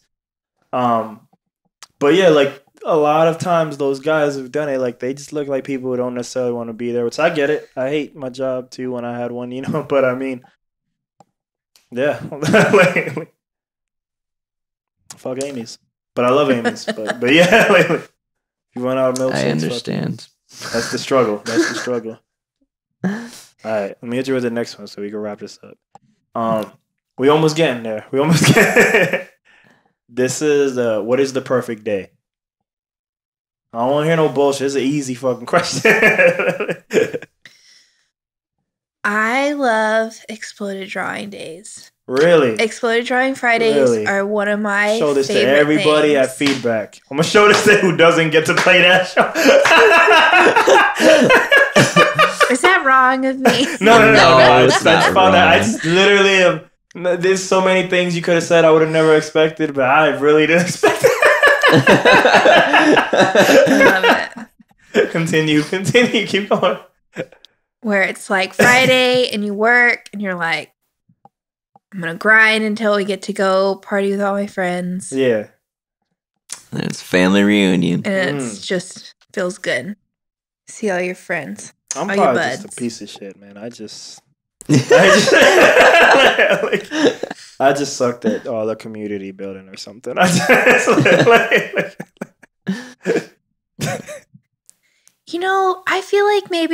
feel like people in San Antonio are hard. I feel like it's a tougher crowd. Like, even we came here and saw his brother's in a metal band, and we came up and we went to Zombies. Like 2 weeks ago, right? Or something, yeah. And then, like, I was like looking around at the people and I was like, dang, everyone here is like tough. And I was like, I used to be tough. And I was like, I'm not there anymore. Maybe that's an Austin thing. Maybe, man. I think there's 2 places I can go with this, but I'll go with the Austin one. I think probably the biggest Texas mistake I ever did was not moving to Austin as soon as I understood what Austin was. I think I fucked up there. The tough thing's funny. Yeah. Well, maybe it's really expensive. You're right. But you know what? To be fair, for anywhere I want to live at, like at this point, next time I move, like I only want to be in a real city. I want to be in LA. I only want to be in San Francisco. Never to New York because I'm from there. I'm not allowed to live in New York unless one magical opportunity happens or 2, I'm rich. Because I'm from there, I'm attracted to places and people that maybe shouldn't always be around. So I need to be in my place before I can go back. Yeah. But yeah, no, like that tough thing probably for me was more in Bronx. Because it wasn't until I got to Texas, I guess here, San Antonio, but yeah, people said hi, and I had to. So it took many years to break that shit down. It took many years, but like this shit, this shit wouldn't be happening. Like I lived there my first 18-year-old. I wasn't doing any of this shit with you. But like, what the fuck you doing on my couch?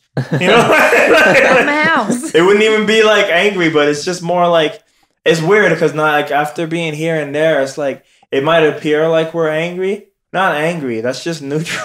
Like, just but our hard neutral living. is just angry. Like, so it's not like you, like, oh fuck you, Ben. It's just like, no, fuck you, because you're here in front of me. Why? You know, like, so it's not inherently you. It's just like, I don't know. Yeah, like because I was never been scared of New York, and I've never been scared of the Bronx until I won back the first time after living here, and then I was like, oh, I get it. Like this is fucking insane. But like it goes back to that whole ignorance is bliss thing, and you don't know until you know something else, you know. So it's just like I don't know if I want to say something like that, but like like just people who the idea, right? This is an extreme example, but it's generic, so it's nothing crazy. Like the idea of being free, right, and having freedom and stuff. If you're maybe trapped somewhere, you don't know that freedom's a good thing if you don't even know it exists, you know. So I never thought of my place as bad or nothing, but I told the same thing to my sister, right, and she's like 10, 11 years older than me, maybe more. And yeah, she did the Air Force and all, so she got to see a little bit of things and get around the world. And I remember telling her that same thing, like, man, I didn't know Bronx was scary until I came here, and she was like, "Yeah, it's fucked up, right?" Because she is like, I'm like getting to her point, like, yeah, because she wanted to leave right away as soon as he turned 18. I maybe didn't, even though I ended up doing the same. But yeah, like until I had contrast, I didn't know, you know. But yeah. I don't remember how we got to that. I love tangents. What was the question? Was perfect day, The but I perfect know day. she talked about exploding perfect day and stuff. All right, perfect day. Wake up, eat breakfast, like a solid breakfast. Let's go. Solid cup of coffee. Maybe watch some sports shit. Sports shit. Shout out to sports shit. Then like work on some music. Yeah. Right? But then when you get bored of that, you go play basketball. He's like describing Saturdays. Then you come home. That's good though. It means his perfect day is tangible. Like it's real. It does exist. It does. It happens a lot. And then you come home and you probably take a shower. Okay. Because you got to. Because you just you played basketball. Because you just played basketball. Like you're happy to take a shower. It's not the perfect day, but it's in the perfect day. Okay. The mandatory shower. And then you go have an awesome dinner. Yeah. And you have some awesome dessert. Maybe a milkshake, but probably not if you're me. Okay. I like milkshakes, but not as much as you. Okay. And then you go to bed when you're tired. Fuck. So you don't seem too impressed by that. Sounds very typical. She's like, that shit exists. Sounds That like shit ain't great at all. Sounds I like guess the tomorrow. ours That is- shit's weekly. That shit's weekly. That's good. My favorite answer for that question is still there's one guy. He gave me, and I've had people give me the almost similar data he did, but he gave me a time stamped. He went like 7:30. This Wake blah up. blah blah 7:45. Like No. it went on for like a couple of minutes. I was like, this is amazing. Like this man knows what he wants. Like really knows what he wants. As a part of our perfect day, there's no time frames. There you go. get up when There you you- feel. Yeah, just whenever. His perfect day, I'm getting like 6:30 and shit. I was like, what the fuck? I was like, you crazy, dude. I am not getting up at 6:30 as a part of my perfect day. For sure.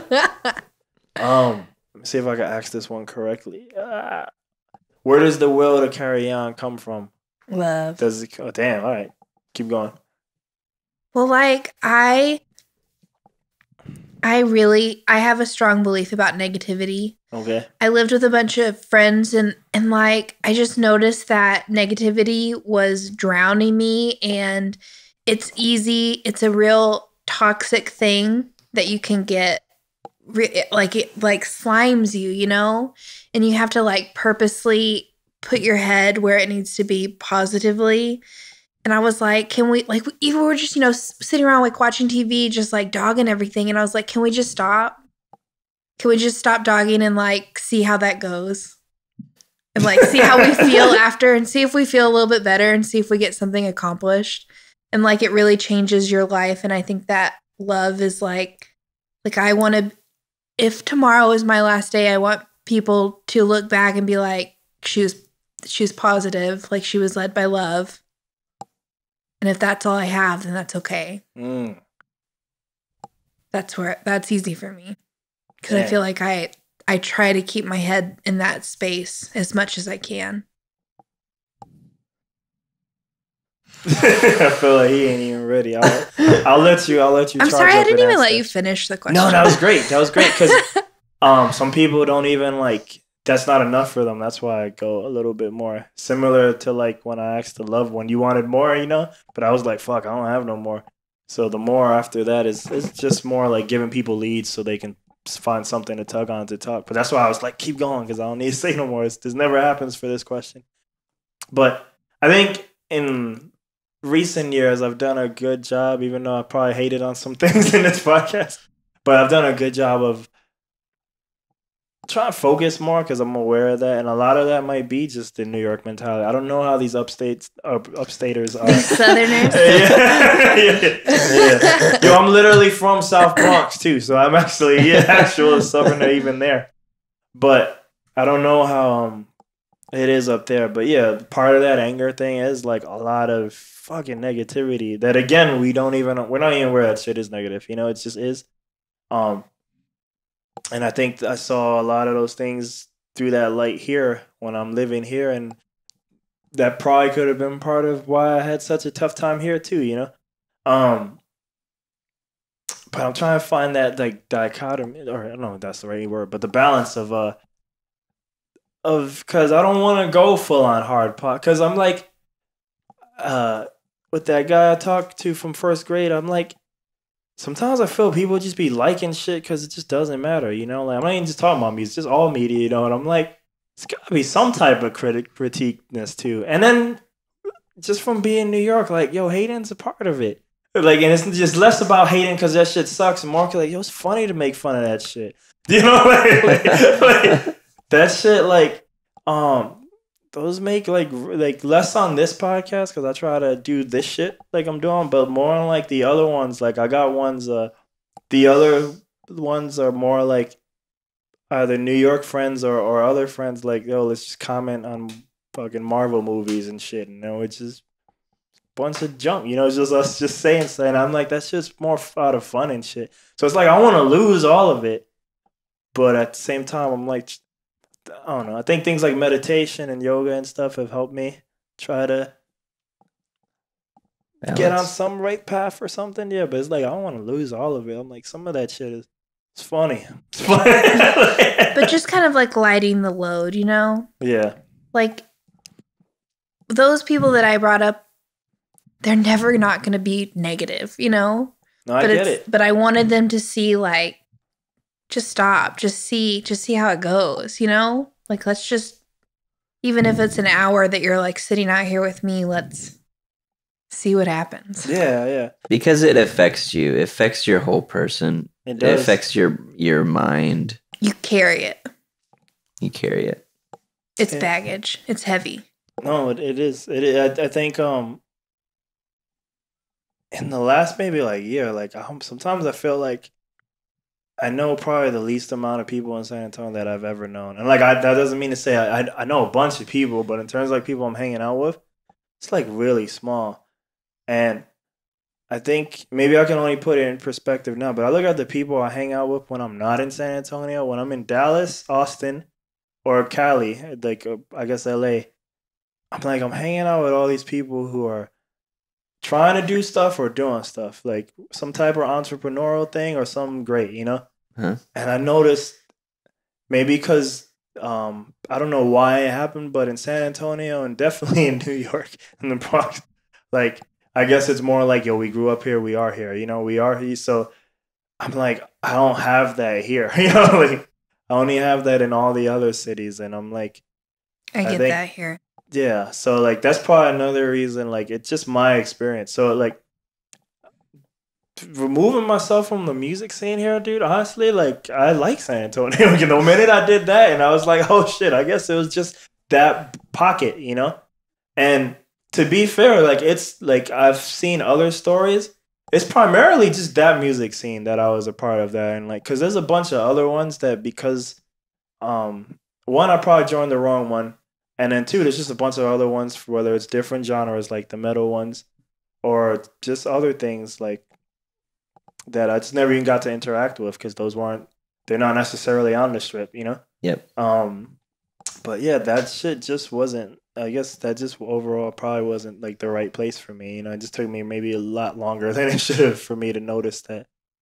But yeah, I know those people exist who are trying to do things here, and this is like beyond music. I just mean any entrepreneurial shit. I just don't know them here, and I know them in other places. So I tend to have those thoughts like, hey, other cities probably would be better for me because I see it working there, and I don't know it firsthand here. You know. Even though I'm sure it's firsthand in every city, you know? Yeah. So just knowing that I can't give up on the people that I love. Bars. Like, I think about Kaylin. I think about my brother and my sisters. And my mother.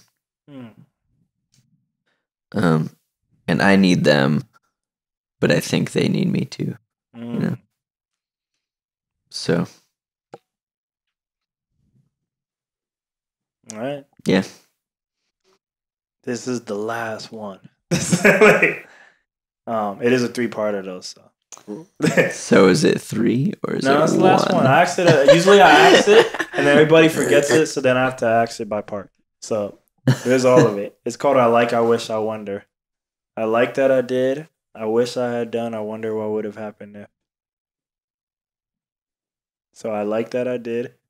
Anything? Yeah, sure. Where it comes from is more tight-knit, but for the purposes of this, I just let people do whatever they want. I like, I wish, I wonder. Yeah, I like that I did. I wish I had done. I wonder what would have happened if. Some psychic shit going on right now. We're married. Yeah. You get that. Yeah. I like that I moved to Austin. What was it directly from Syracuse? Well, I was, my dad had lived in Syracuse, so I lived in Syracuse as a kid. And then I moved to Maine with my mom, and then I moved back to Syracuse as an adult, as like a transition period, and then I came here. That was a weird time. What made you choose Austin? My brother was here. Oh, okay. And me and my brother had been working on a studio metal project. And I was like, why don't I just come to Austin and do it? All right. Did that ever come out to fruition? It did. That's what's up. But being in a band is really difficult. Yeah. Especially with your brother. Family stuff. You know, because like, we're not holding back on each other. Yeah. You know what I mean? It too raw, too much. It affects everyone else too, you know. So like, oh, I don't want to be in this shit. Thanksgiving just ain't the same. I don't want to be in the middle of this shit. You know, but me and my brother are fine. You just, you know. Ben has a drive like nobody's business. And like to work with, how many other people were in the band? 3 to 4. To be a driving force of 3 other people, you know, like I watched him just like get defeated of like, I'm pushing so hard Yeah. and I can't drive a train by myself, you know? I had that same issue at the end with my thing because I blew that thing up to like 6 other people in it. So with me, it's 7 people. And it was just like, Wow. Yeah. yeah, it was like, it was me on the beats doing electronic shit, but then rapper, trumpet, 2 sax, trombone, drummer. Even just scheduling for that, you know? Yes. And the thing is, like, because it just felt more like, you know what, like everybody wants to ride the train, but like no one wants to build it, you know? Like, so and once I kind of get that, I was like, look, man, everybody here is a good guy and stuff, but like I'd rather just build it for me, even if that's like an ego thing or something, like, because what's going on here? Like, I feel like I'm building this house where no one lives in except for one day when we perform, you know? Yeah. So, yeah. Like, I get that. Yeah. So. I wish I had done. I wish that I had done. Yeah. Specifically? Yeah. Okay. Wish that I had done. Does it relate to the I like? If you wanted to. Or unrelated. Okay. Yeah, you do whatever you want. Hairball. Oh, dogs. Dogs don't get hairballs. I don't know if it's hairball. I think it's just old. Old problems. Okay. I wish that I had done. Yeah. I'm getting distracted. I wish that I had done. I wish that I had finished college. I guess she doesn't, but I mean, I'm over here thinking, I wish that I hadn't gone to college. I'm kind of with you. I have a degree too. I'm with you. I don't know if you did you get your degree? Yes, I got my That's degree. why, man. See, she knows. Spiritual high five, you know? Well, it's like once you start paying for your fucking degree and you're like, what have I done? Are you even using it? Yes and no. You see? Yeah. Yeah. And it's like he's already paid off all of his student loan debt, you know? Yeah, but I don't have a degree for it. But like, so it was a waste. But do I have the career to justify it? Yeah. I think the only people who appreciate it are probably people who dove deep into that. Mm-hmm. That like the thing, like, man, without going on this whole college tangent, like I think like I mean I like the tangents, but I know everybody doesn't like it. College is a fickle conversation in this day and age. I hate it. But the thing is, like, if we don't go, we wouldn't know if we hate it, right? Yeah. Like, but there's definitely two sides. I mean, like, everybody needs to decide if they should go on their own, right? But, like, I'm kind of against everybody going unless you, one, know what you want to do. Two, what you want to do is math or science, engineering. It's one of those things where the degree is like, look, you need this shit unless you're a boy genius. And even then, he's probably getting it too, Mm-hmm. So, but everything else, like, yo, everybody getting a fucking business degree? Stop. Like, stop. Like, I got finance. Like, what did you end up getting? Mine's in art. All right. I mean, yeah, right? That's almost like...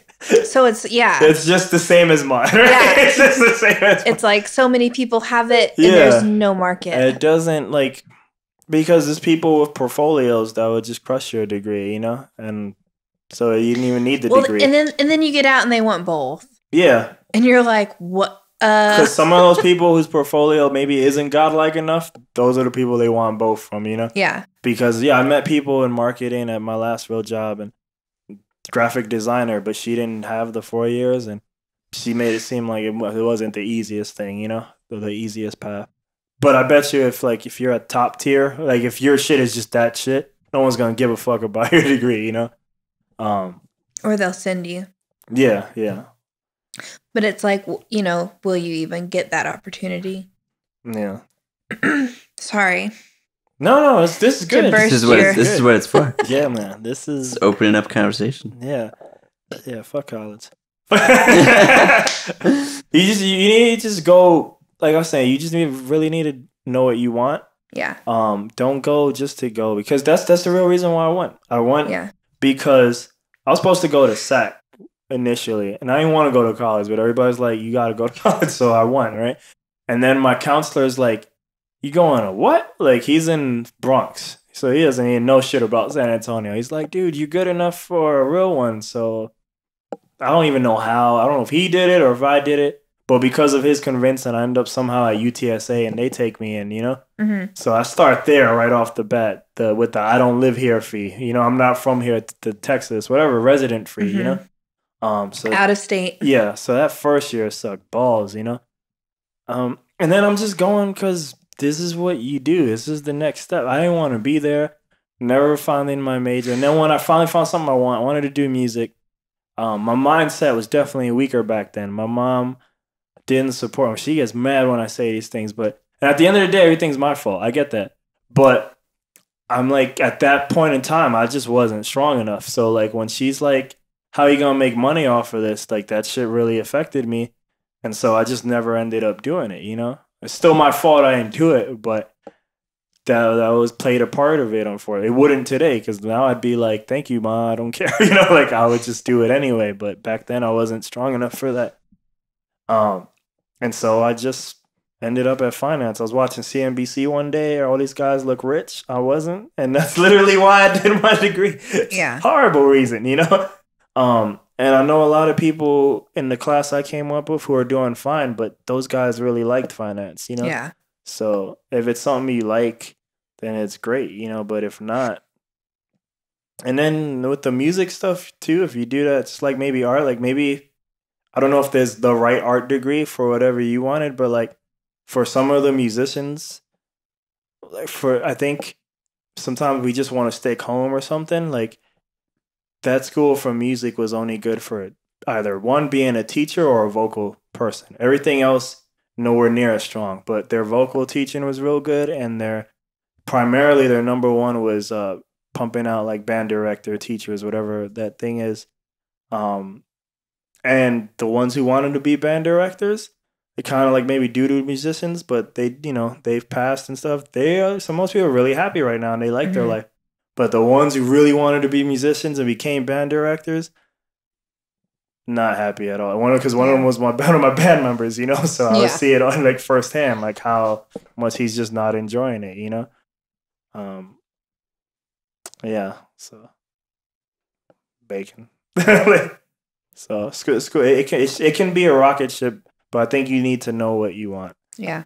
I don't think we should just send people there because you're 18. Yeah, and because that's what's expected. Yeah, like so. Well, and just the job economy isn't. It's different, but I think if you know what you want, that won't matter. Yeah. I think maybe for us, me, I did the wrong thing, and I don't know if how you feel about getting your art degree, but me, I just did the wrong thing. Like I just shouldn't have even done that, you know. And that's why, because literally towards the end, I was in that last year, I was just doing more and more and more music stuff while I'm getting this, you know, and it was just a waste. So yeah. And I just would never try. I'd never really try to do anything real in finance other than like apply for a job like half-heartedly, like not even really wanting it. But like I got a degree, right? Give me that shit. Like, and of course, with that type of try, they're never going to give it to you, you know. So, and it hasn't helped me get anything else yet. It's always helped me get the job I didn't want, you know, like in the first place. So yeah. So you wish you went to school. Or finish school, I mean. Yeah. I wish. I forgot the last I wonder what would have happened if. I wonder what would have happened. You could have been on this same boat with us. Not like it. I wonder what would have happened if I had never left Maine. That's a different life. That's one of those, you ever saw that Jet Li movie? Like, like the one where it's just like, every universe has a different Jet Li, a different path. Yeah. That's what that is. It's that alternate timeline shit.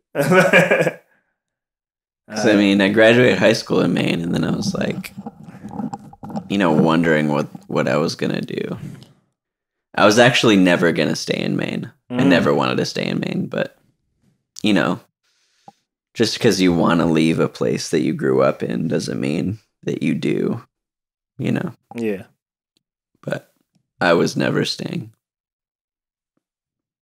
I was never gonna stay, and then I stayed.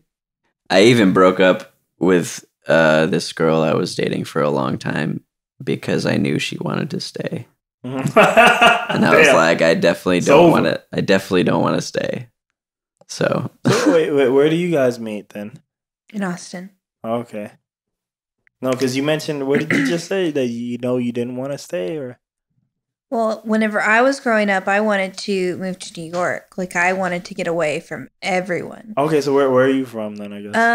Well, I was born in Lubbock, and that's like Upper Texas. Yeah, I get that. I get that. And then my mom and we moved to Bernie, right outside of San Antonio. And that was such a big change that I was like, oh, okay. Like, I don't feel like I have to get away from everybody now because I feel like I am far enough. And then, growing up around, going to like Austin for shows and stuff, like Austin was definitely like a dream to where I wanted to go. Yeah, curious. He moved to Austin. I was in Austin going to school and working at Guitar Center, and he came to Guitar Center with his brother. Fucking music, dude. Fucking. And how does that work? Now I need to know, how does that first date like happen? Then does he get you at Guitar Center? Because I'm like, things like that. Like, I always feel like women first off, women being women, it's over. Got no chance. Just because they're a woman, it's over. But I mean, that aside, right? I just mean, just the fact you're a girl, I lost, right? But I mean, if I've always felt like, if you're at work. Or like, whether a lot of things, the bartender or whatever, like if you're at work or like service job, whatever that is, like they're at work, for the most part, people don't want to be like you were saying at the bar, like who's going to come up to me today, Yeah. Like, so I'm like, who's man, swooping? That's the tech. Yeah. Who's swooping? So I feel like I was a real swooper at Guitar Center. Oh shit! You were using that shit to your advantage.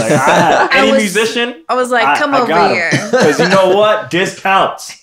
I have them all in the palm of my hand. I wasn't giving out discounts. Oh shit! You were like commission. Well, when I met him, I was working at the door, so I was like the greeter, and like the checker. Okay, I hate that shit. It's gone now, so you don't have to worry about that. Shit. God, I loved it. It was fucking great. It was fucking annoying. I'm trying to leave, and you motherfuckers gotta like circle my receipt and shit. The fuck? Greet all you want, but like let me leave. Like I just hated that shit. I think it's gone now. You don't even worry about it. I don't know about. I don't remember like what Guitar Center is like. But Sam Ash definitely has always done that. Yeah. And I felt like Sam Ash, Guitar Center. I saw both. I saw actually, especially one here. I actually probably saw more dudes than I ever saw a girl there. But Sam Ash always purposely. I'm like, always like a pretty girl. Like I'm like, is this some like trick or some shit? Like yeah. Is that part of their like tech? Is that like some store tech, like to trick the dudes or some shit? Or I think that it's just like it's a shitty part of like we need to check your stuff. Mostly it was because shady Guitar Center salesmen were trying to like work deals and like trying to slip guitars out. Like it was to catch employees. The smuggling, the internal smuggle, internal smuggles. It's not even for you. I got a few for people us. fired. Fuck. Yeah. The dark side of guitars. I don't want to change it on guitars. It's been too many years. But yeah, so I guess you swooped on him. Yeah, they came in and I remember it like it was yesterday. But him and his brother came in and they like handed me this like demo to give to one of the guitar guys who like happened to not be there. I was like, oh yeah, I'll give it to him. Do you normally throw them away? Hear me out. I was so nervous to listen to that demo because I was like, if it sucks, oh my God. But I listened to it, and what I really liked were the parts that Ben like added in. So I don't know. How do you know he added them in at the time, or he just? I figured it out because he did the like electronic parts of the songs, and those are the parts that stuck out to me. Okay.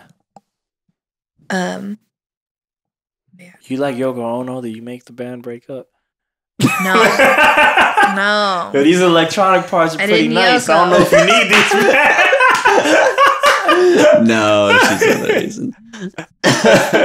Is that her name, Yoko Ono? Yeah.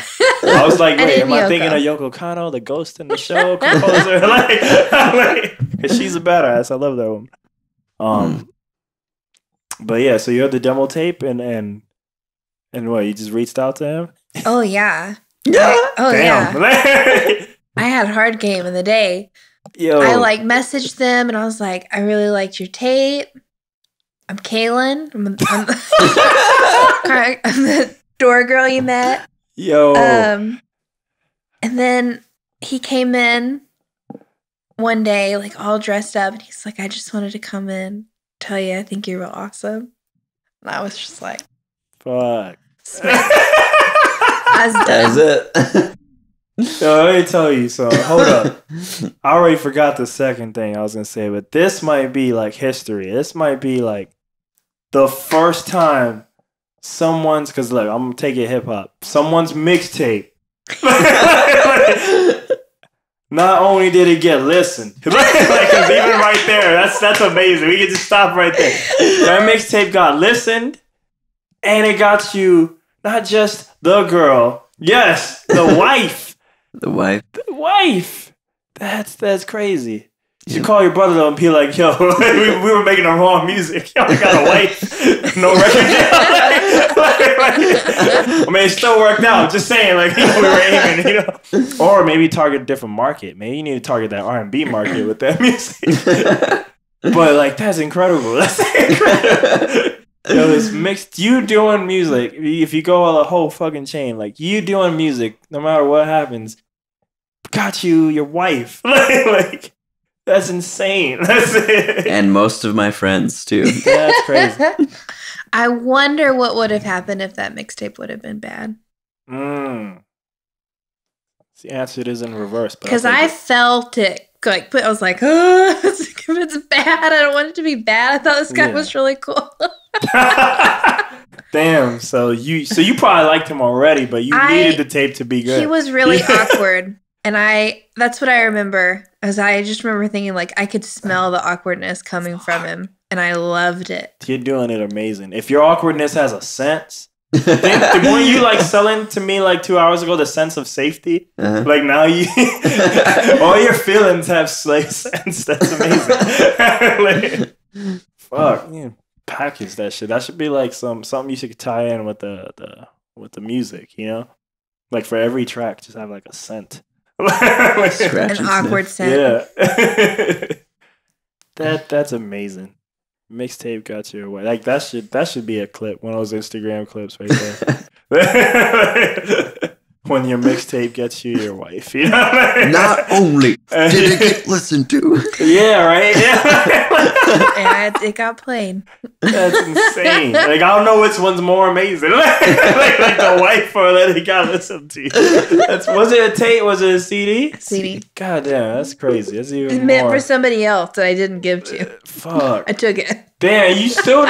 So you liked it and you still didn't even give it to the person. Hell no. Damn. I was like, he's not going to listen to this. I'm going to listen to this. That's amazing. Why did you need that person to hear it anyway?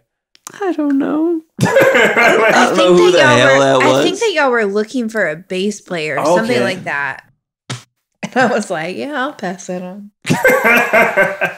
Let me check that. Someone who plays bass? Is that how you talk? No. Was that the move? No, that's just like a goofy like band guy. Like, well, we need a bass player. Okay. All right. So you answered the wonder part. What about I like and I wish? I like that I went to college. I like that I got the After degree. we just shitted on it. Well, like I like it. You know what it is? Positive and everything. Respect. Well, I wonder what would have happened, if I wouldn't have got it. Yeah. It would have been completely different. Yeah. And I wonder if I would have even met him. Butterfly effects. So it's weird, I do like it. There's been major positives in my life At from the it. end, grateful to everything because everything worked out. Yeah. Yeah. What was the last one? I think you did the middle. You did the middle. You did everything but the middle. I wish I had done. I wish I had also been nice, made a copy of the CD so that the guy who's supposed to hear that could have heard it too. That guy's not even like in music anymore. He might have been. You might have altered his timeline because you never gave him the CD that could have changed his life. I don't care. It was meant for me. That's badass. That's like I don't have that story at all. I'll tell a different story while you think of one, unless you have it already. I wish that I would have. I don't know. I wish that I wouldn't have packed up my studio gear for space. I gave him space. I wish that I would have found myself my own space for a studio. Why you hogging up all the space, dog? Fuck's your problem? But maybe that's a hard one to say. I think that that's the only thing that I can think of that I consciously put something away. But that also ties to like our goals, and why we have goals, because we want us both to have space for it. So it's not a bad thing. No, it is. It is. But I'm happy. We still have goals. We'll get there. That's what's up.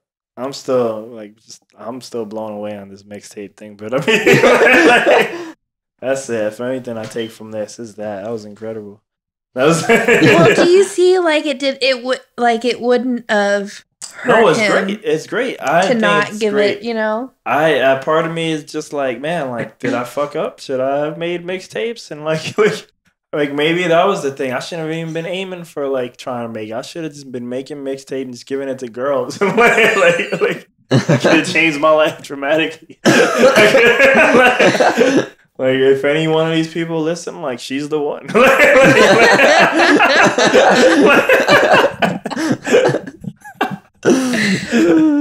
All right, yeah. So that's all the questions.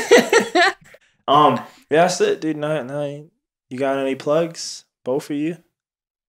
Can you put any shout outs? Yeah, if you want to do that too. But I meant the plug. So for him, the music where you can find it. I don't know if you sell the buttons online. Anything, presents, if you want people to find you online. Some people come on here and they're like, nope. I've had people who actually do shit nope. And I'll still put it there anyway, but I'm like, all right. You say so. Facebook, Instagram. Yeah. It's Brainwavve with 2 V's. I say things on Twitter. I don't say things on Facebook, but I'll say things on Twitter. What does that mean? You say things on Twitter? I'll just have little thought things on Twitter, that I don't really put on Facebook because people would actually see it on Facebook. There's about 10 people that will view my Twitter. Yeah. Which I like to keep it at. Okay. But you can check out the Twitter too. All right. Can they even find your music at any of those places? Yeah. You can hear me talk to the wind in the Twitter, but I'm pretty sure none of his music's on Twitter or Facebook or Instagram. You don't want to hear that. Don't want to hear that at all. I already got one wife. What do I need anyone else to hear this shit for? The most important. Yeah, right? It's viewed. I'm on Bandcamp. It's my main thing. Really? I don't. What makes you choose Bandcamp over being on the mainstream players, so Spotify and blah blah blah? I'm on Spotify too. Okay. I just don't. Just fuck them. I just don't give a shit about Spotify, and I'll tell you why. Because if you don't pay for Spotify, you can't actually listen to what you want to listen to. Yeah, you can. It's free on desktop. Fucking bullshit. And I don't listen to it on a desktop. Well, you just fucking hate desktops, but it is free on desktops. I only now have a premium account because my sister, like months later, was like, "Hey, you're using Spotify?" She's like, "Yes." Like, damn, you didn't even tell me so I could steal your account. She didn't, but I did. But I mean, like, but yeah, no, it's free. And then with ad blocker, like it takes away the ads. I didn't even mean for it. I just had ad blocker just for general web usage. So it's like I was like, man, this is super fucked up, yo. Like, because it's like, damn. It's literally like using the premium one if you have an ad blocker of it. So on desktop, it's free. Mobile, I hear at some point they'll get rid of that, the freemium, whatever they call that. Yeah. But on mobile, you always have to pay. Yeah. It's irritating as shit. Well, I mean, but that's like everything. That's like, so. Well, it's just like, why have it? Why even have it? Why? I don't understand. State the complaint again, because I don't want to wait. So I don't know if it's too late. You're just saying some crazy shit right now. Like, hold on, like, I just can't listen. I like go on my phone to like check some shit out, and I can't listen to anything. It just like plays because you don't. What do you mean? Spotify plays. It plays whatever it wants to play. It'll play like pop music and shit. Are you using Pandora or something? Like, and you just think it's Spotify? Like, I've never had this problem in my life. I don't know what he's talking about. Like when you go to select something, it'll play what it wants to play. Oh, I think... No, I have no idea what you're talking about. I really don't. But when you play something, if you just play like one song, right? It's not in an album. Then... if you don't tell it what else to do, then it'll just go on some random playlist that ties into that. And now that might take you on a journey. But, I mean, if we can open up Spotify right now. I bet you it'll play whatever I pick. Oh, should open up yours, man. Watch that shit be like Pandora or some shit. Watch that shit be like Rhapsody or something. It's not even like Spotify. It's fucking late. You're paying for Spotify, right? I'm paying for my music to be on Spotify. No, but you're paying for Spotify, right? No. This is part of why you hate it. Like, first off, I didn't even pay know for it. No. Like, first off, it's not even supposed to work on mobile, right? It's supposed to be. You need to pay for it to use it on mobile. Maybe this is why it's doing whatever it wants, because you're not using a real account. Like, if you had a real Spotify account, it would work. Let's see. Look, like, all right. This is me. Can't select it. It's a shuffle play. Yeah, because it's gonna play an ad. You don't have real Spotify. You're using it free, and that's why I didn't even know you could do shuffle play for free. If you are the rest of the world, when they click Brainwave, it plays Brainwave. Not on my phone. The fact that you believe that they're the number one streaming company using that, that everybody's going through the struggle of being like shown the candy but not being able to play it. It's actually playing me. Good for you. Good. That's amazing. But it's shuffling you, like you said. It's shuffling. It's just not giving you the option. Yeah. No. I mean, have you not been to Steven's house where he literally just picks whatever he wants, right? That's Spotify. Based on categories. Yeah. Spotify works. I'm not saying it's bad for other reasons, but it does play songs. Someone did not do his research on this program. I don't want to pay for it. Oh, that I respect. But I mean, but don't be like that shit don't play the song. I'm already paying for my music to be on there. Yeah. I mean, Yeah. And I'm not getting revenue from that. Well, that's your fault. And I mean this in a nice way. That's your fault because you don't have a bigger fan base. I know. And I mean, I understand because look, I paid for my shit to be on there too. Mm-hmm. But at the same time, we should be grateful that our shit is on because many years ago, we didn't even have that option. We just had SoundCloud and Bandcamp. And even though there was a maybe 2-year rise of the public being on SoundCloud, look how quick that went away, Yeah. Yep. So at least it sucks we have to compete with the big boys, but you know what? When we do get that one normal person or potential wife, you know, like had this been 2018 and you're meeting her, literally could have been like, yo, tell Steve or whoever, hear Brainwave on Spotify or whatever, you know? And she would have been like, nope, I'm going to hear it on my Spotify, you know? And she wouldn't have had the shuffle play because she probably has a real fucking account. She would have just picked whatever she wanted. But yeah, no, Spotify works for most people. It does. That shit was trippy. That's crazy. That's like learning so much. Like you can get a wife with a mixtape, and you can live in this world thinking that Spotify only shuffle plays. That's amazing. So yeah, Bandcamp. So pretty much it's on Bandcamp. What was the other one? It's just Bandcamp. Bandcamp. There's shit on SoundCloud, but I don't give a shit about SoundCloud. It's over. It's dead for you too. Spotify, YouTube. If it's on Spotify, it's on everywhere, pretty much, right? iTunes. Yeah. I didn't select for it to be on all the streaming sites. Why? Which ones maybe did you not pick? There's a bunch of them. Who are you using? TuneCore. I'm curious about that. We're at the end pretty much, but now I'm just curious. So if you guys got to go, I can wrap it up. But what makes you? One, what makes you use TuneCore, and then two, what makes you do that? Store selective. Just so I could keep track of it. And you can't do because otherwise it would be like they're on like 15 streaming sites that I don't even know what the fuck these are. But why not? Like some of those sites are for South America. One of them is for India. Mm-hmm. Those are, I use DistroKid, so those are the only two I would not normally know about. But yeah, like why? Is there something wrong with TuneCore? So no, I was just curious because TuneCore you pay yearly, right, for your releases, right? Yep. Versus DistroKid. For a lot of us, like Tomas, I would advise them on this because he's switching to a singles type thing. So depends on what you are. If you're a guy who cares about albums, which I feel like you've always been, I feel like CD Baby is easily the best. And I guess if you want to be store selective, well then maybe they're not the best no more for you.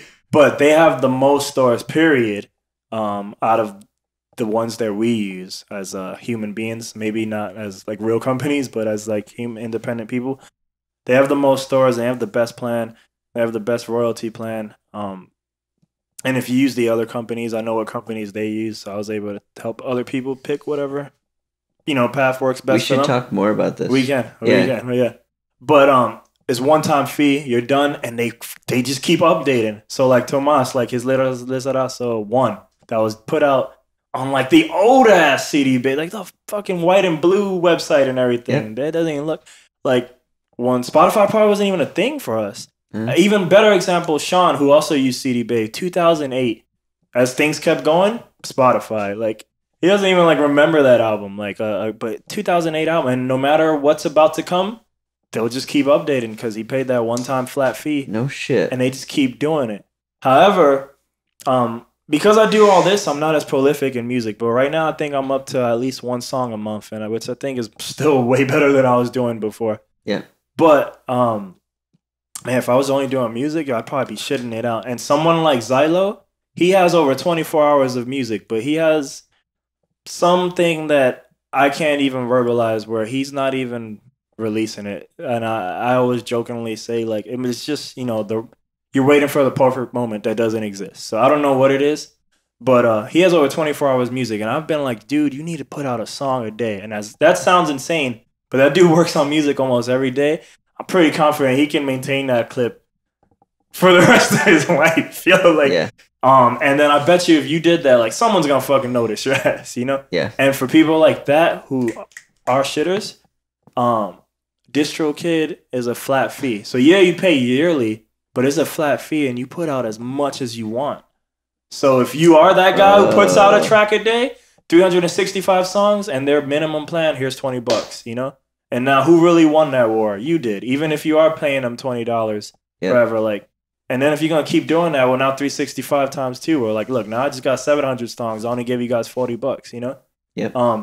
That guy, I can look it up and tell you later. Tomas, I used to always use Russ. He's a rapper as the example because he's the guy who put out a track a week and he blew up, right? I won't tell his story because we're trying to wrap it up. Yeah. But then I think Tomas, something that helped him was like he met a real life example of that. There's some guy, he played at Empire on the New Year's Day. So that'd probably be an easy way to find his name.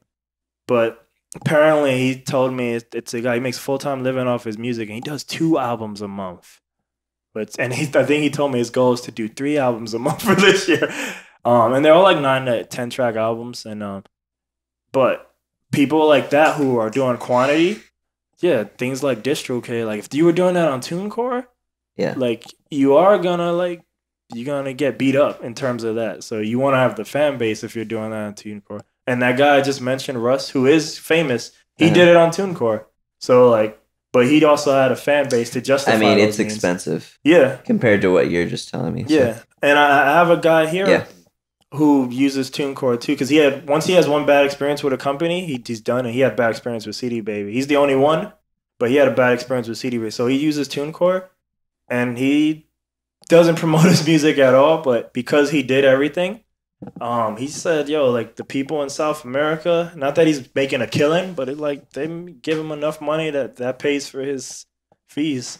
Yep. So at least South America pays for his yearly fees, you know? Maybe he should double down on, I don't know what's going on down there. But he was like, yeah, dude, I made enough money that first year that I think it was only like 100 or something, but that was enough to just pay for like the yearly fee, and at least you're breaking even. That's a great feeling, you know? Yep. But yeah, it all just depends what's the best one for you, you know? So yeah, that's why I was just curious, like why TuneCore, because usually people have. I have no idea. I spent a lot of time like looking up at all those things, which is cool, but I'm like, they take so much time away from the thing I even wanted to do in the first place, and I got burnt out. It pissed me off. But it's cool because now I know, and I don't have to do that again for at least a few more months till more new stuff comes, you know. But did you have any of your stuff to plug, or like, do you do any of this online, the buttons or anything, or no? Or? Yeah, you can find it under KLNLOVE. KLNLOVE? Like what, is it that website.com or is it on? Oh, it's Facebook, Instagram. Okay. Right. Yep. Any last words? I don't know. It's late. What time is it? 4 o'clock. Is it really? 4 o'clock. All right, it's 4 o'clock. That's Just all the last night words. Bake that chicken, smoke that turkey. Boosh. Boosh. We're done. Boosh. Boosh it. With the boosh. Just podcast all night.